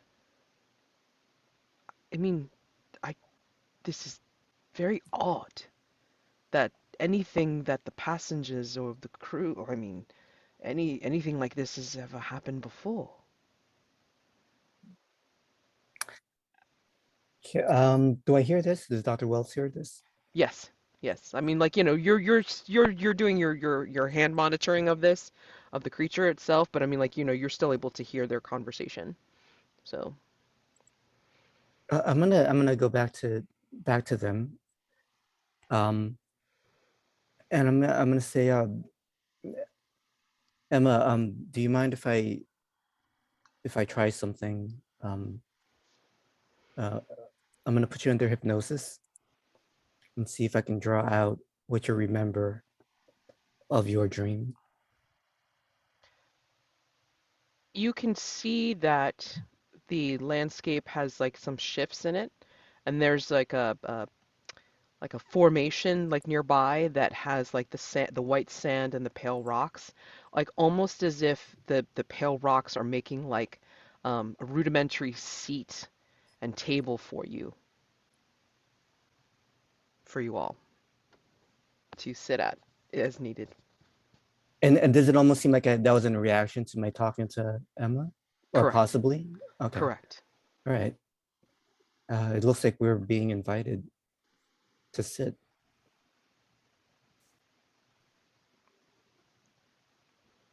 I'm gonna head towards the table. I'll look at the captain, but then I'm gonna head towards the table and the chairs.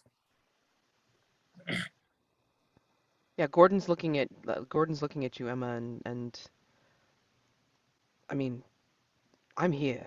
I, you know, if you don't want to, I understand. We'll find a different way. But um, Yeah, I think I said, I don't know. I feel like I should remember this. And I also like head to the table. okay. All right. So yeah, I mean, like Gordon's gonna head to the table as well. What's Fetch doing right now? Um, Fetch is quickly reading like in an ancient ebook on proper protocols for working with your partner on a date. And so he's like, okay, this is what I need to do. So he, after a moment, he goes and sits down nearby and offers his hand to her to hold if she wants.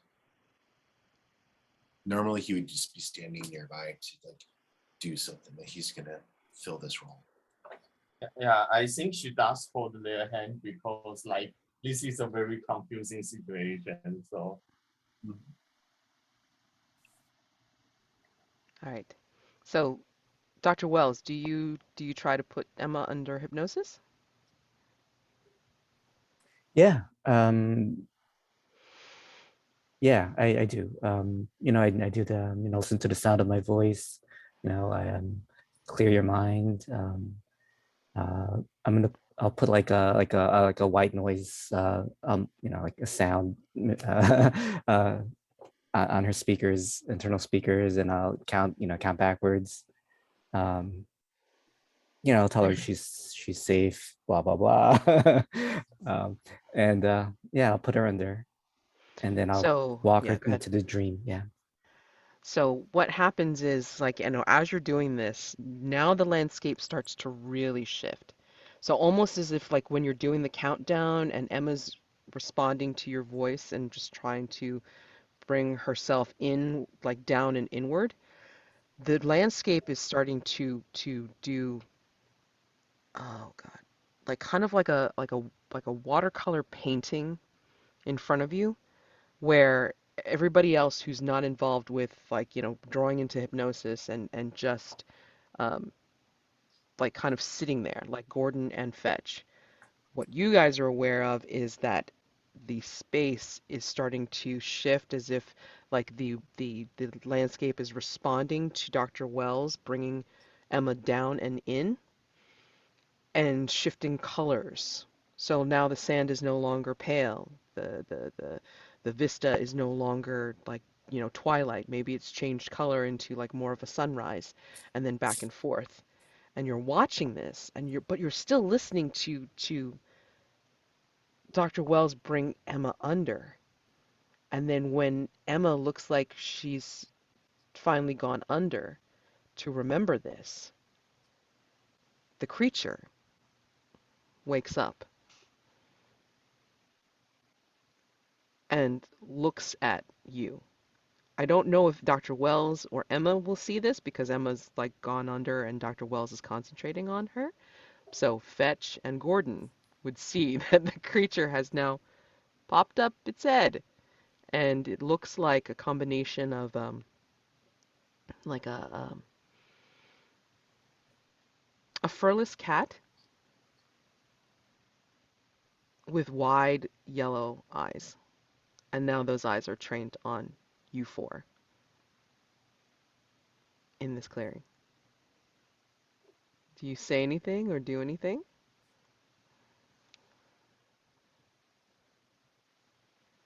I think Fetch would sort of to the creature say,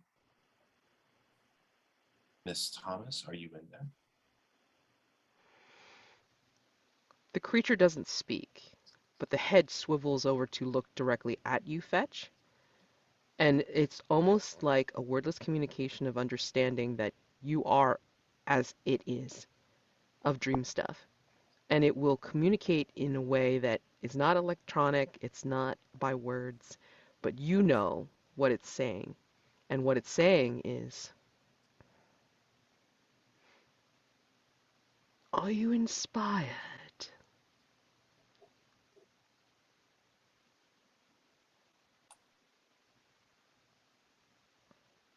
The ship is out of fuel.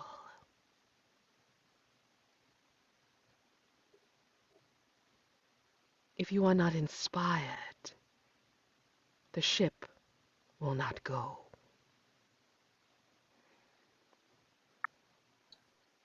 Fetch will squeeze Emma's hand and say,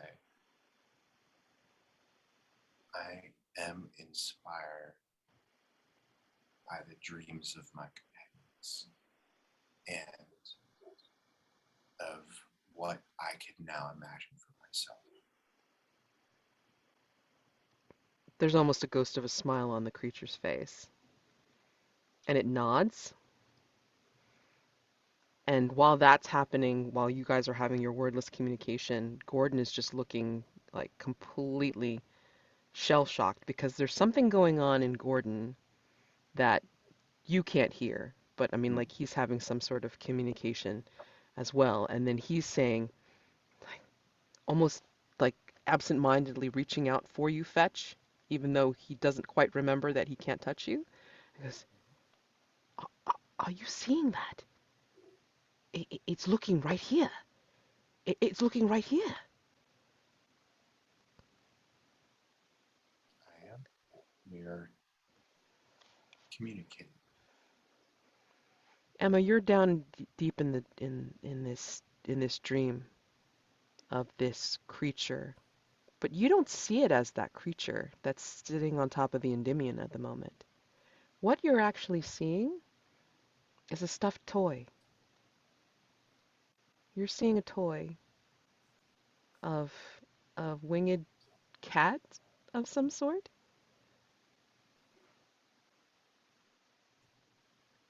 It seems to be a happy memory, a happy dream. Can you see what it looks like? What this toy is? Yeah, I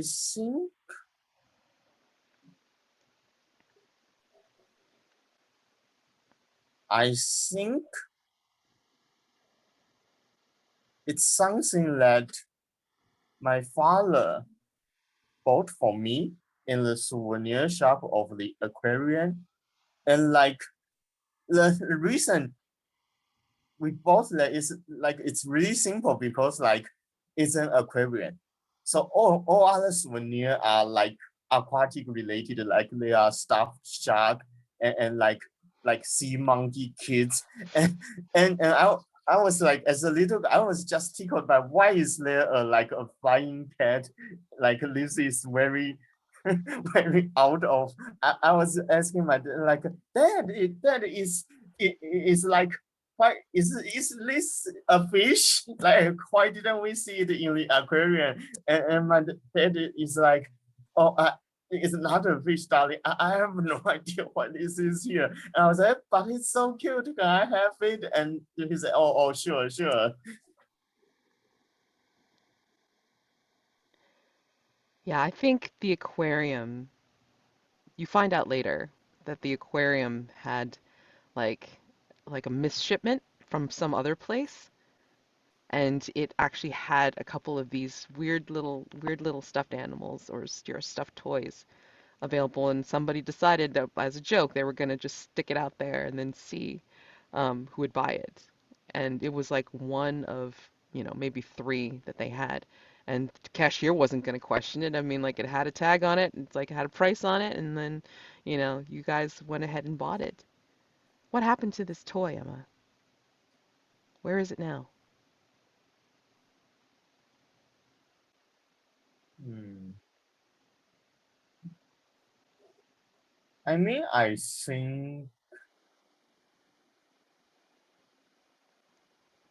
think I lost it. And like I think I had a big tantrum over it because like when I lost it, like my parents are like, oh, kids lose things all the time. You probably like take it out somewhere and you forgot it. And like and like my dad was like, oh, it's not like an expensive or anything. So he was like, I'll buy you a new one. Like we will buy something else. But like I was like, one, I really liked that toy for some reason. And two, I was very sure that I didn't lose it. Like I was pretty sure it's supposed to be in my room, but it's just not. So like I was like very angry, like, oh, you are like devaluing my emotional investment in the toy, and also you are questioning my memory and my judgment. Dr. Wells, like you're listening to Emma like relay this memory, and she's saying it just exactly like this. But, as you're like listening to her, you're actually seeing not the creature, like not the creature popping its head up or and speaking wordlessly to Fetch or Gordon, Captain Gordon, but you're actually almost like a split screen in your head of listening to Emma, trying to process what she's saying, and then the other screen in your head is Marina Karina like talking to you and saying these these headaches are getting worse. I mean, I can't stay awake. I mean, I feel like I'm falling into dreams more often than not. And what's scary is that you're not in them. I I can't see you. I don't want to fall asleep. I don't I I can't help it. I'm so sorry.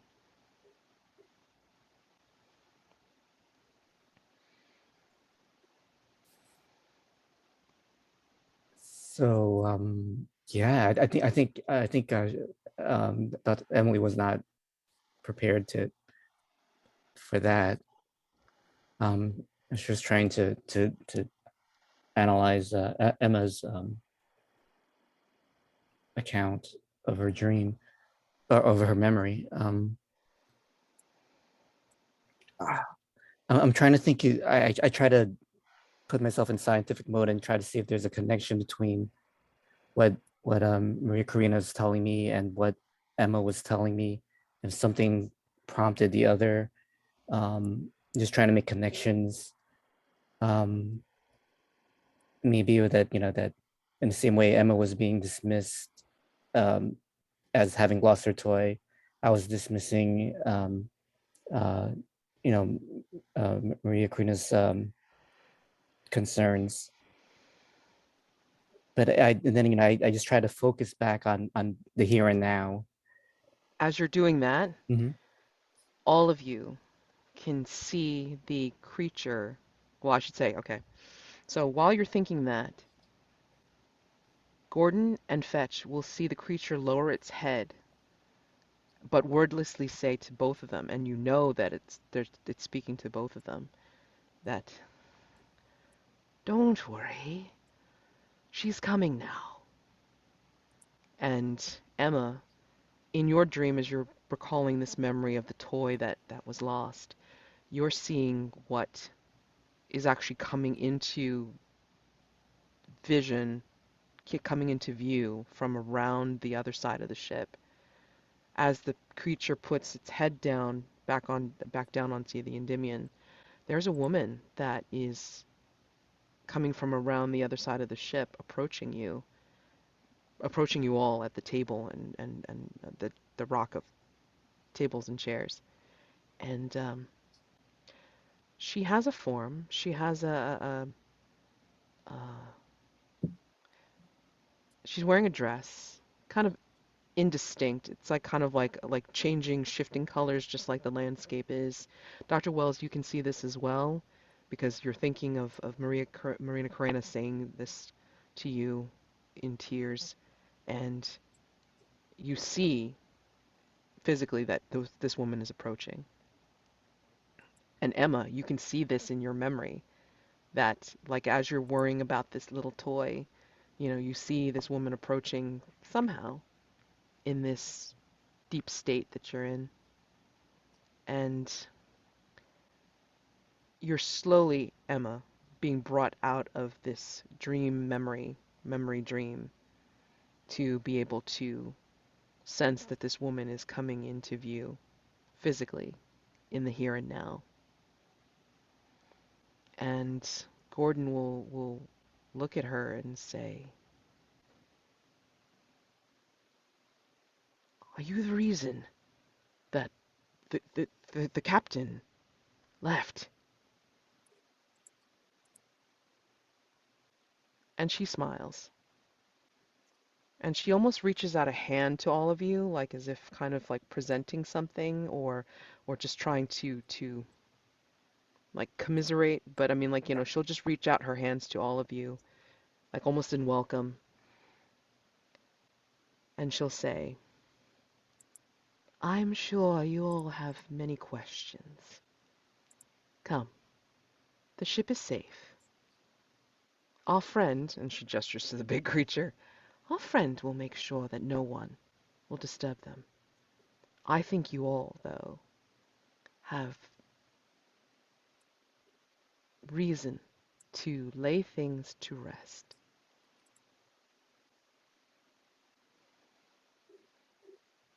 Do you follow? I'm gonna analyze her first, Sure, and sure. then I probably will follow. Yes. She analyzes like the same way Fetch does.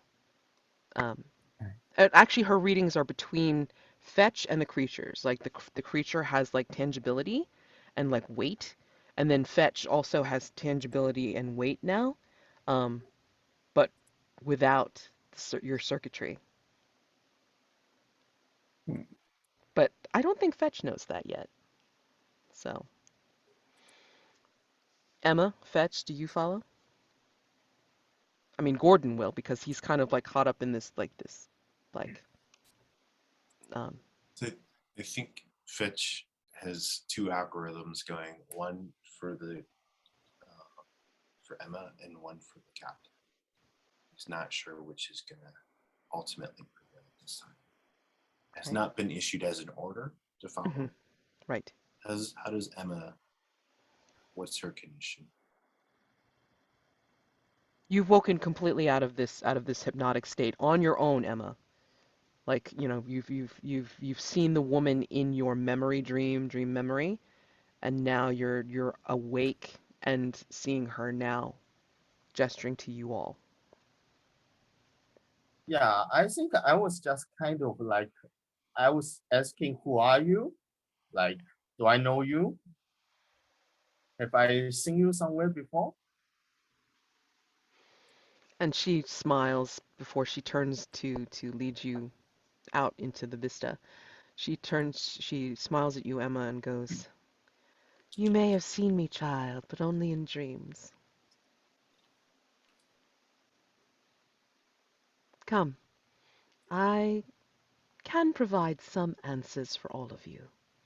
In some way, they may not be satisfying, but at least you'll have an answer. Yeah, so I guess I'll follow her too. Is Dr. Wells going along? Yeah. Yeah, Fetch I is mean, going. yeah, I'm leading Gordon the is, charge. yeah. Well, Gordon's actually like, following the woman and kind of, he's still confident. He's still like, in now captain mode. And it's like he'll actually like whisper to you, Fetch. Um, and you can hear him obviously because of the comm. It's like, I think we should follow, but keep on your guard. We don't know what this being intends. And then he will follow as well. The vista changes. It's almost like the sands and the rock are swirling in front of you, slow but quickly at the same time, because dream time is way different, as we well know, from anything else that you've experienced. And so this house, this abode, forms like in front of you, like a bit distance away, enough that by the time you all get there, the door is formed. It's like a fully fledged house or home of a sort, and you enter in. This is comfortable to you, each of you, for different reasons. What is the thing that you see when you come into this house, this home, that makes it comfortable and reassuring to you?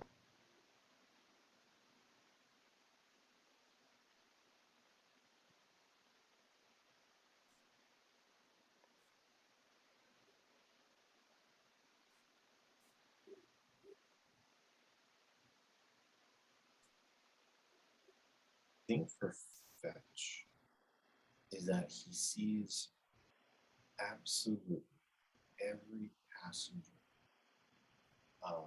that he's ever assisted here.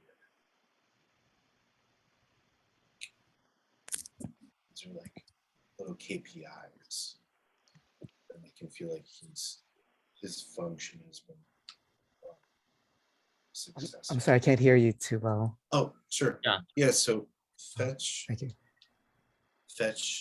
sees an image of every passenger he's ever worked with, ever helped, as like a key performance indicator of his success in his role. All the testimonials are floating in a space that Fetch can Right. see.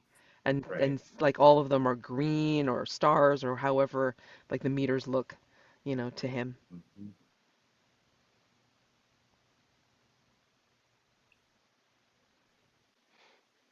Emma, Dr. Wells? I think I think she sees that the windows are open and the door is unlocked. And these are all just like metaphors for openness. So whatever this thing is not at least not portraying any sense of danger. Um, It's all open doorways. There's actually no doors. no doors. Okay, Yeah. even better. Yeah, I think what happens is like Emma didn't like really see anything, but she kind of like she smells incense and like burning certain kind of like essential oil, and she hears the sounds like the prayer beads being like toured or turned, and she heard like murmurs that sounds like praying, and it reminds her of like the churches or shrines she used to go with her father. Absolutely. So you enter in this space, and again, with open doorways, open windows, it's almost like a courtyard. It turns into a courtyard type of space where the vista has changed from within this place. and you see what to you denotes freshness and nature, but not so much so that it's like it's disconcerting. It's just to give you a sense of calm, a sense of peace when you're here. And you see all these things that you're mentioning. I mean, well, to fetch, I mean, it's a little bit more technical and a little bit more like holographic. But I mean, for everybody else, I mean, like, they see like things that reassure them that this is a space that is not threatening whatsoever. And this woman that walks into the courtyard, she's very, compared to all of you, she's actually very short. And she gives a very friendly, older countenance, like almost somebody that you know but you don't. Like you recognize but you don't. You're not sure from where. And her face is remaining in a calm smile, and she goes over to this, not an altar. It's like a fountain slash podium that's in the middle of this courtyard. And she will gesture on top of it, like, do her hand motions in different patterns that maybe you would recognize, Dr. Wells, as being part of like more holographic displays of like theoretical, like, formulas or whatever, but done in hand form. You don't know how you know this, but you do. And like she's doing things that you wish you could do physically to be able to create things. What you did for fetch in the circuitry in the suit, she's doing with her hands and her gestures. And what happens is, like on this podium slash fountain, like you see, or each of you sees, something having to do with this dream or these memories that you have. You individually see this. So for Gordon, it comes up as the vision that he had of the cogs and the wheels that weren't necessarily moving, the gears. It recalls a memory for him of picturing an old watch, an old mechanical watch that his parents had, that they had him take a look at, and he actually fixed. He remembers this now. He remembers being challenged and feeling ultimate joy at having fixed this thing to get it working again. And I'm going to say what you will see in this fountain slash podium, and I would like each of you to tell me what you feel when you see it. Okay? So, for fetch, you will see that this concept of fuel for the Endymion and inspiration of being with all these people and seeing all these KPIs, like, saying positive reviews and everything, you feel inspired and you feel fueled. But I mean, again, this is like something that you see, so I'm not sure, like, how you're reacting to it. Emma, you see the little toy. It was there. You weren't imagining things. You had it, and you had left it in one of your parents' vehicles from being dropped off or picked up or what have you. You had left it there, and it was there for a while. Like maybe it got shuffled off to the back where you didn't notice it. You don't, what is it like? You don't see it. Like, you lose it, kind of thing. Um, and it was there, patiently waiting. And then I guess, you know, maybe the vehicle got traded, or maybe they don't have that anymore, and the little toy went with it. And then, Dr. Wells, this alien dreamer that you're thinking of, it sees you and it sees Marina Karena going into her dream. And the reason that she can't see it, she can't see you, is because somehow you've ended up in this alien's dream instead.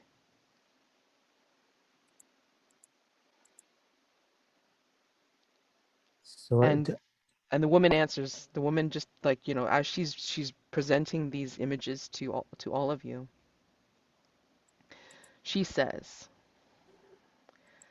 I promise that you have an answer. I didn't say it would be necessarily a pleasant one.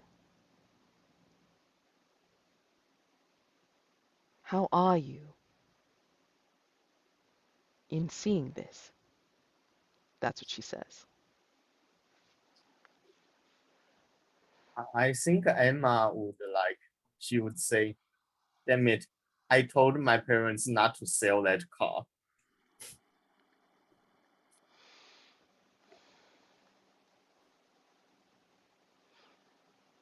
And she will talk to you, Emma, and say, it's not just the car, dear. I'm sure there's been some giving away of feelings ever since. And she will actually turn. Now, you two, well, you three, don't necessarily see this, but she will kind of slightly turn as she's talking to Emma, and you will see through one of the open doors, Emma. You'll see your father. He's out in one of the garden spaces of this place. So while you're taking that in, I want to hear about the other two. So, Yeah.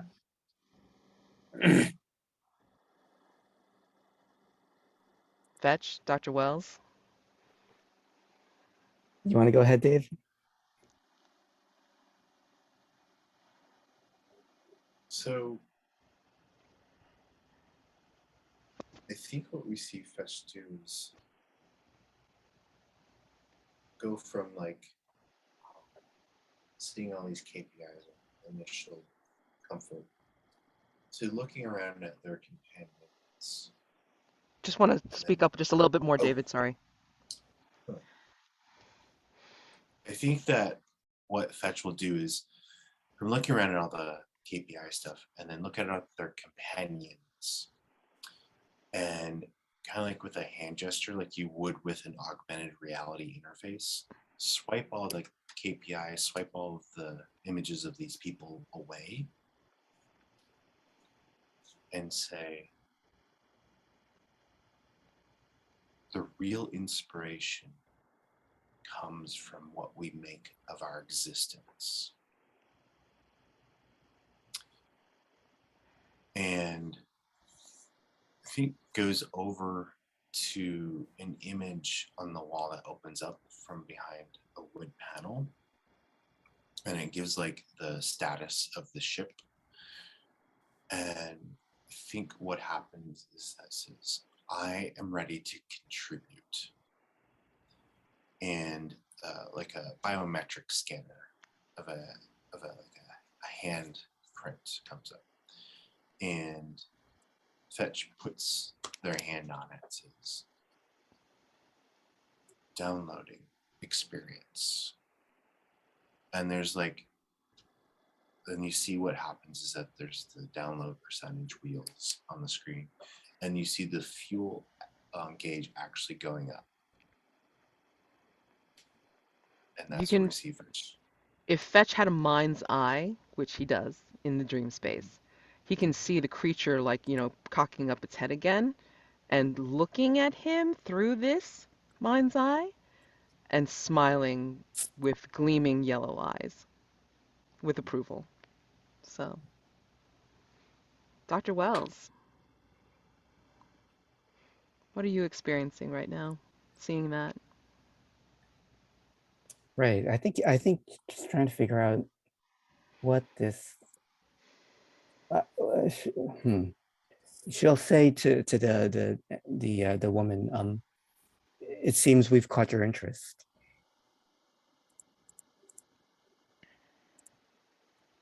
Any particular reason why?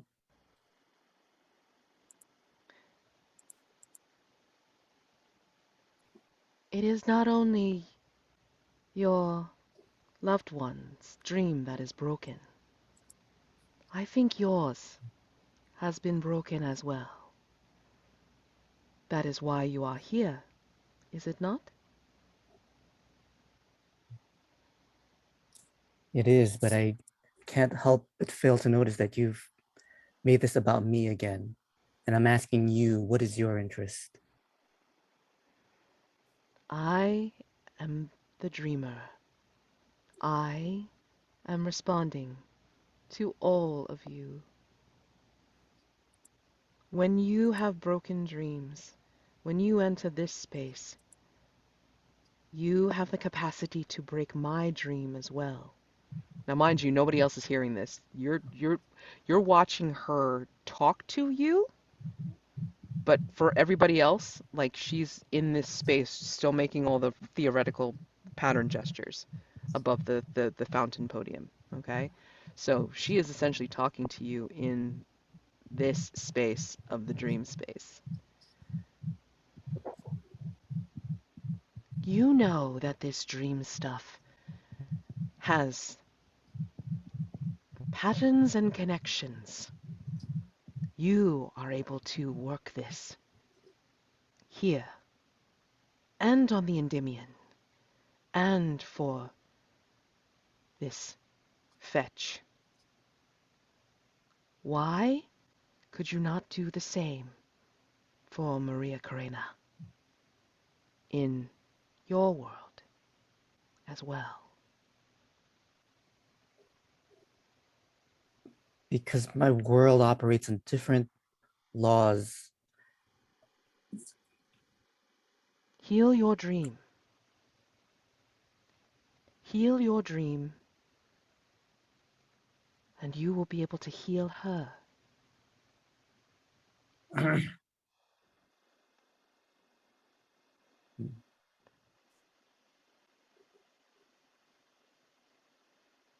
When you heal your dream, she will be able to see you again. What do you mean heal my dream? I've done everything I could.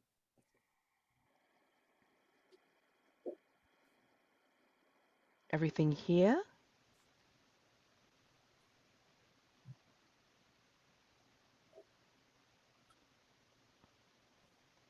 While she's thinking about that, I'm Right. going to flip over to Emma. So Emma, what do? You just saw Yeah. your dad out there. So I think I'm kind of cautiously stepping toward that direction, and I just kind of called out, "Dad, is that you? Is that really you?"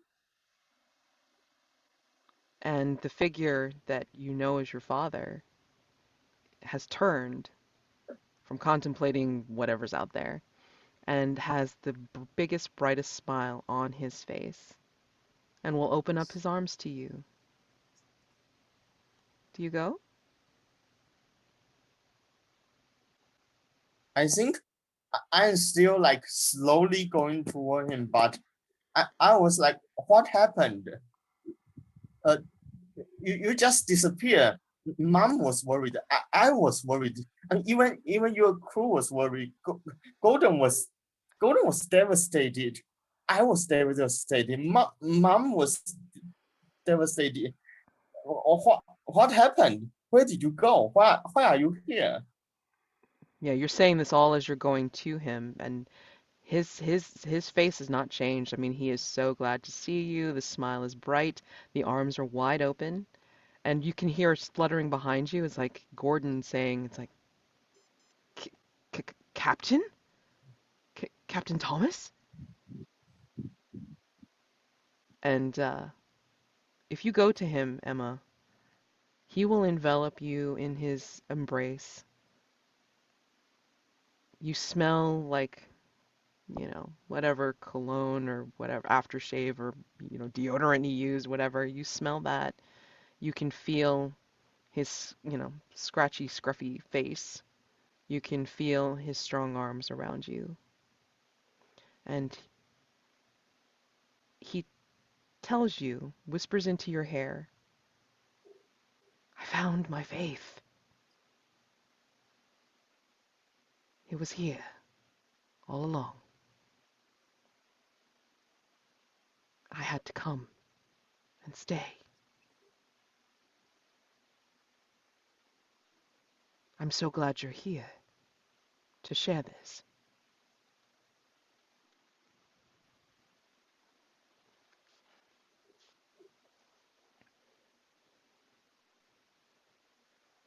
Yeah, maybe you can go to like Fetch or Dr. Wells while I think about how to Yeah, respond to this.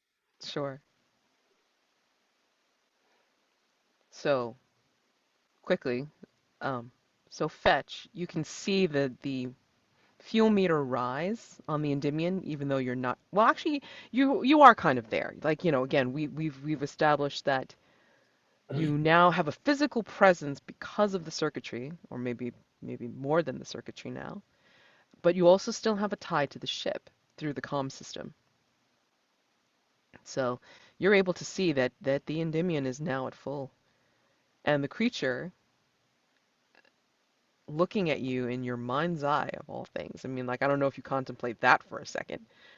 It's I like, think it's like a window in window. yeah, like a picture in picture. Okay, gotcha. Okay. Well, Yeah. picture in picture is basically like letting you see this creature through your eyes, and this creature is smiling now, like, whatever, like, wide cat grin it's got, and the eyes are like now glowing, you know, and it actually unfurls its wings and now steps away and off of the Endymion and flies off.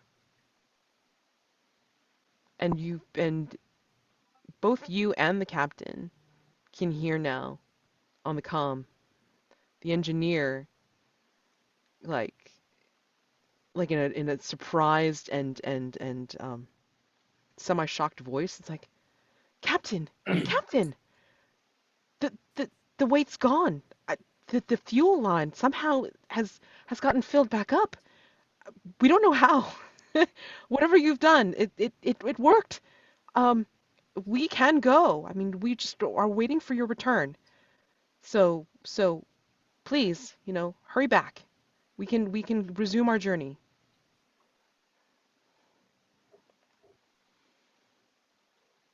And come back to Dr. Wells.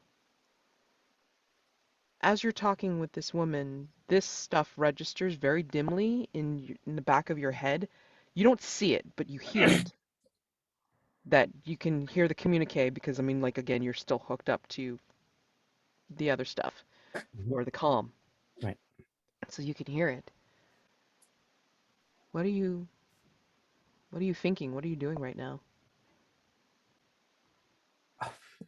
I think her voice gets a little distant. I mean, she's registering what's happening Mm-hmm.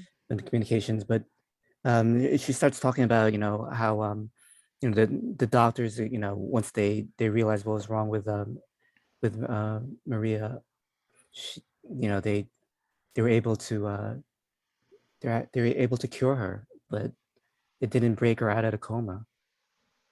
And then I think I'll start going into like how the mind is so powerful yet fragile, um and she's kind of like babbling, but as a scientist, like very, I don't know. There's an order to her babble in a strange way, and she just started talking about the ship is called in the Endymion, and in the myth, the Endymion, the shepherd was fell asleep, an endless sleep, brought on by forces beyond his ability to know. Maybe in the same way, my love is asleep, and maybe if I can't wake her with a kiss, maybe I can wake her with a leap of faith. And I think all this time, we've, at least Dr. Wells has still had her suit on, her above mission suit, and without looking at the readings of whether this is a safe or breathable atmosphere or anything like that, she's gonna take off her helmet as she says, leap of faith, and just take a deep breath and hope for the best as a sign of, making that jump. Yeah. The woman smiles and reaches out for your hand, and she'll hold it. All right. And as she's holding your hand, she will move, so she gestures with her other hand to one of the open doorways. I follow. And she will lead you to an open doorway where you see a bed. You recognize the bed. It's at home. And in the bed is Maria Corina. And you can see from where you're standing at the doorway that she's asleep.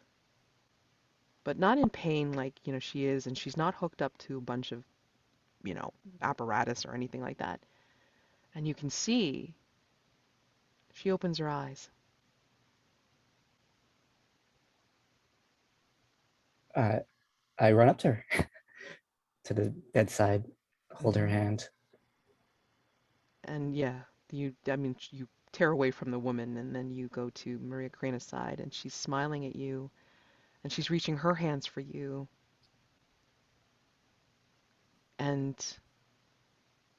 looking at you and then giving you the biggest hug that you've felt since she fell into her coma. And her tears are saying, as she is saying, I've missed you for so long. Let's cut over to Emma. Emma. Yeah, I think I know. But I think like when the man hugged me and told me all that things, I remembered like the day at the aquarium. Like so I remember as we are having food, like I I I had a like bratty little kid moment, and I was saying, Daddy, if me and mom and God falls into a river, who would you save? Who would you save? And like me and mom and God, which one is the most important? And like dad just like stroke my head and say and say, little M, you and your mother, this family is my face. Without you too, there's if the word a word without you too is a word without God. And so I just like realized like the dad I know will never like abandon his family just like for any reason, because his family is the most important. So I kind of I whisper like this isn't real, and I shove the man away and say, you are not my father. And I walk like back through the doorway just as like Dr. Wells is going through the other one, and I was trying to call out to her and say, "No, don't believe her. This is a trick. None of this is real." And but I can't stop her, so I am trying to grab the woman, and I'm saying, "Why are you doing this? What do you want? Like, why are you telling us all these lies and doing all these tricks?" The woman turns to you after Dr. Wells tears herself away, and she will follow you back into the fountain podium room. Emma. She will say, there are no lies here. Your dreams were broken when your father was lost. Your father did follow his faith and found what he was looking for. I cannot bring him back, as he was physically here, but I wanted to give you a measure of comfort to heal your dream so my dream can resume. And she looks towards Fetch and says, "It seems that one of your companions has finished and healed, has found what he is looking for. Your ship is ready to resume. Will you go, or will you stay?"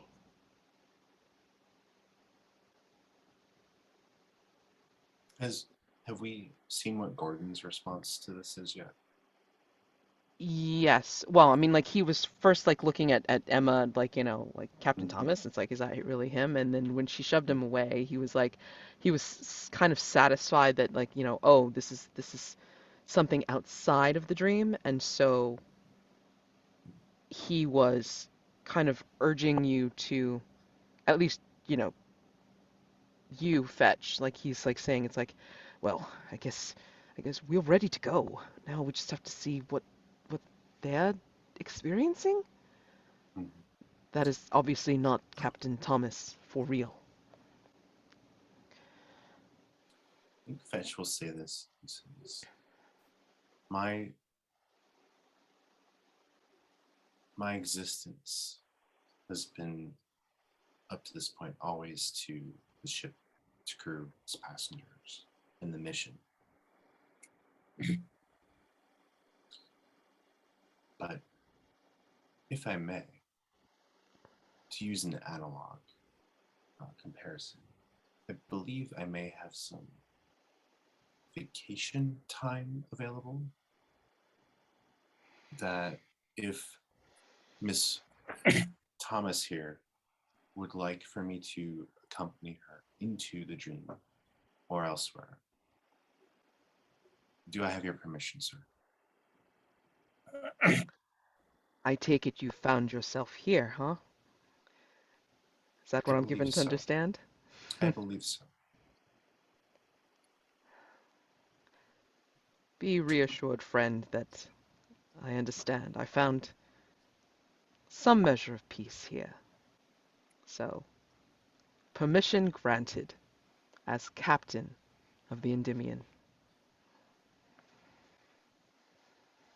So then Fetch would turn to Emma's side. And if she doesn't want him to join her, he is fine with that. And will find a space for himself in the dream space until things change. But he is going to offer to accompany her wherever she may go, now that he may do so, thanks to Dr. Wells. And Dr. Wells. So I think that the embrace lasts for a while. Mm-hmm. Eventually, she steps back. She's still holding Maria's hand, and it's with a hand that has the instruments, and the display and the back is just like going crazy. There are, like all these lights beeping, and Dr. She's Wells, not dream space. She's not dream stuff. oh, she's not. Yeah, I mean, like she is.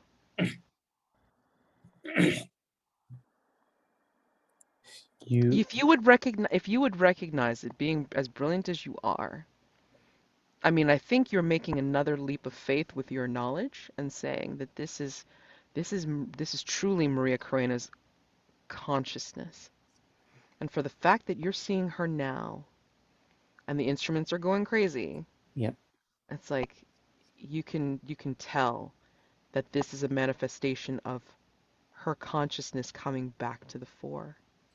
All right. There's a very good possibility. You can't verify it just yet because you don't have the communication or All right. instrumentation to be able to do so, but you can confirm this is the start of her being able to wake up on her own. So in that case, I'm gonna, with my other hand, just touch the gauntlet, and all the displays, go out. And then I kind of turn it so that her hand is now, the one on top. And I give it a kiss, and I say, I'll see you soon.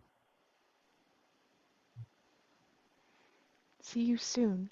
And then she gives you a kiss, like, gives you a kiss, not just on your hand. Yeah, yeah, So, yeah. And I wiped away my tears, and yes. I joined the others. Yep. So, to close this out, what is Emma's decision? What is Emma gonna do? So is Dr. Wells back with us? Yeah, I would say like, by this point, it's like, that's she's having her scene and then you guys are like figuring this all out. Like, she's come back into the main room, the fountain podium room. Yes. Yeah, yeah. So I think Emma, she's ready to leave. Okay.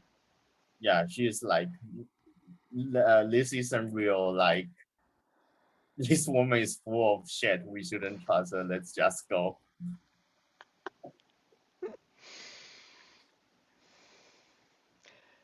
And well, what you perceive as the dream father will, you know, still give you a smile, like as warm of a smile as you remember your father giving, and give you a wave. And the woman turns back to you, Emma, and says, all choices are made in the dreamscape. Whatever you decide heals your mind and your dream. And I think Emma told her, like, yeah, you can run your mouth about like everything is real here, all you want. But you know what's real? Reality is that which cannot be replaced. And if you try to replace my dad with like a fake one or whatever, then he's less real than he, she said he's less real than Fetch, right? Like Fetch is unique and they are their own person and with their own wants and needs. But this this this man is just like a replacement you made up to like sell me a drink or whatever, and I don't buy it. So I think she just turns around and walk away. The woman will say, to your retreating back, she will say, fair enough. And then you don't see it, but she does give you a friendly wave, as you all like file out of the dream house and head back to the Endymion. So that's where we take you. The creature has left the Endymion. The weight is lifted. The fuel is filled, and well, do you all return to the ship, or does Fetch make his way elsewhere? So Fetch would ask Emma what their plans are and offer Yes. to accompany Miss Thomas as far as he can go. Yeah, so I think like Emma would told them that she wants to like return to the ship and like return to the ship and but she she will tell them like, I think you still owe me a date because well, I wouldn't go least like always a date. Very well. Let us fulfill our requirements of the date and see where that takes us. I think that's a wonderful closeout to the scene and the episode. And yeah, so we reached the end of this our playthrough of Dreamscape, Dreamspace. Thank you guys so much for playing. Um, yeah, mechanically, I just wanted to see scenes. I didn't want to do any of the, like, whatever, because I didn't think we needed to necessarily. And I'm so sad we missed Gareth, like, portraying Gordon. I mean, I had some stuff planned for him as well. I tried to give you a hint of like, different things that would happen for him. But anyway, let's do stars and wishes like real quick. I mean, I'm a little over, I apologize. But I think it's valuable to see, what you liked, and then like if we were going to like any wishes, like if we were going to play this as a series, or if like, if there was any wishes for something else, to have happened or what have you. So yeah, go for it. Well, I'll just say very quickly. Well, before we get to the stars and wishes, even I think that if I'm still in character mode, if I find that that she is awake, um, um, she'll offer to help Emma find her father, Dr. Wellswood. Um, so yes, and then going on to stars and wishes. Yeah, that was. I am kind of glad that we skipped the rules and made this a more of a storytelling game. I think that the story and the characters were really what at the heart of everything. So um, yeah, I really appreciate that you kept things going, Madeline, and um, gave us space to explore what we wanted to explore, um, but still kept the story progressing. Um, yeah, I don't know, and stars to my fellow players that there's a lot, there were a lot of great moments. The double date, the all the dream stuff, the stuffed animal. Oh gosh, I love the idea of fetch as an intercom system. um, I love the butterfly rosary, giving that away. Yeah, there's just a lot.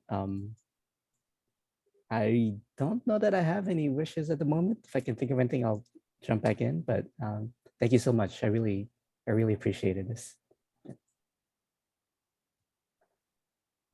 Yeah, so I'll go next. Stars to everyone. Gareth in spirit. Mads, thanks for framing this. And I think we were all wrapped up into the story and the characters and seeing what was going to happen. And so a really great time. So with Dr. Wells, they always say, you're like, you should never meet your idol. But I think this was the exception to that rule.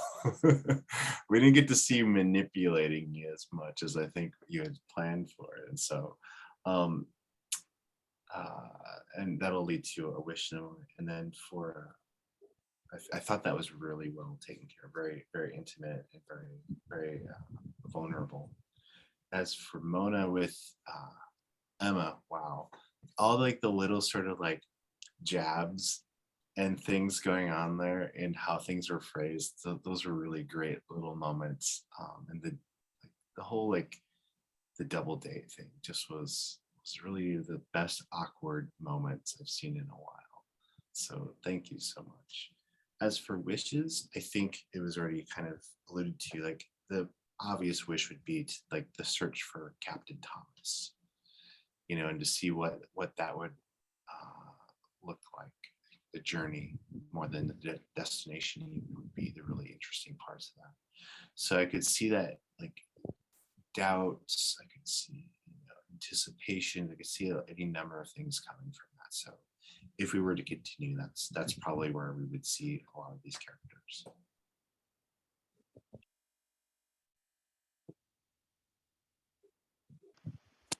Yeah, so I'll start with wishes. Like, yeah, I agree. Like searching for Captain Thomas would be an interesting. I would also like see Fetch grow as a person, like how they become more like human or not, or like just develop in their own unique way and in relation to everyone around them, like the Captain Golden and Emma, maybe they become a couple, maybe not, but like in relation to everything. Oh, and Dr. Wells, who is like their god, and I think that would be a interesting story in itself.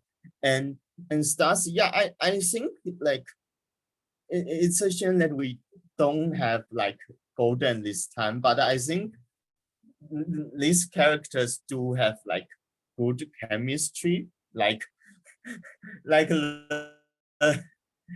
I feel like Emma and Fish just kind of turn the scenes into like Star Trek, but a rom-com.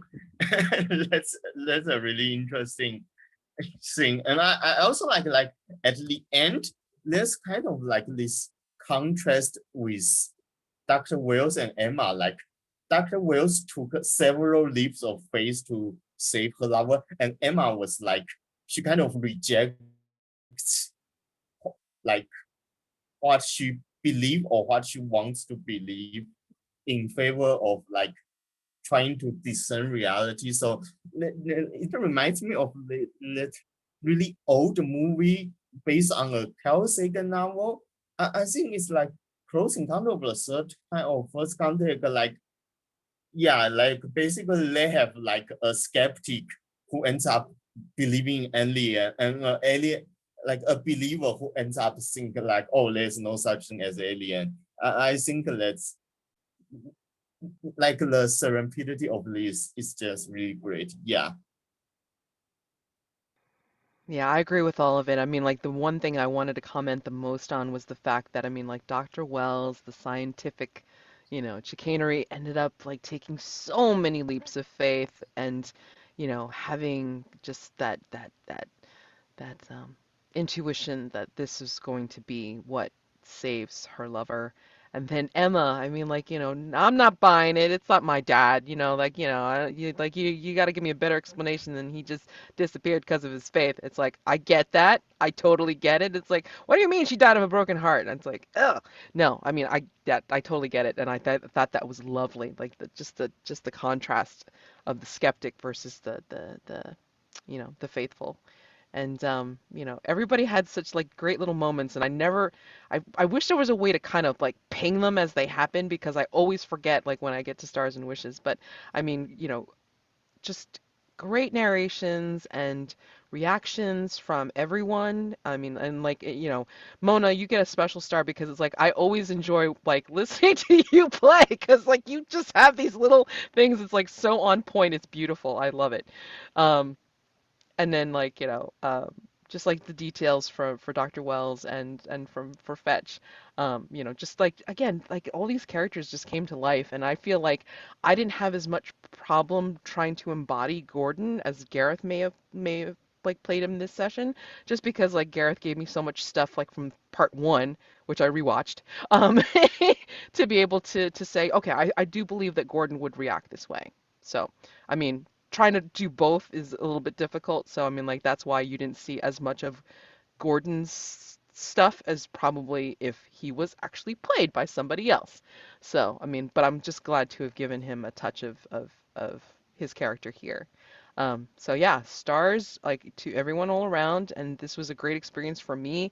I mean, granted, wish to sort of have played Drama System, but yet not because after reading all the things that I read, I didn't want to play it that way. I did not want to play it as intended. I did not want you guys to be adversarial about it and like, fight to not be in scenes or be in scenes and crash things. And like, I didn't want that. You guys were already creating the drama with these wonderful characters that why would it need it, So, I was glad to have ditched the tokens, the necessity to do it, and like you guys told a wonderful story in its little capsule, I guess.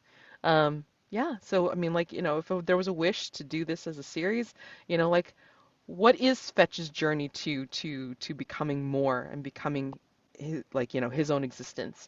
What is with Emma and like hopefully finding her father? Like what does that journey look like? And is it with Fetch? And does she find him?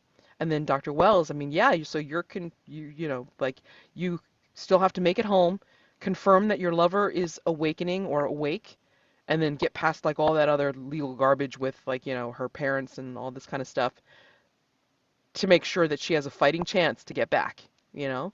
Um, so that's a journey in itself. And like, interactions with each other. you know, you're not home yet. You know, you're still on the Endymion, so shit can happen.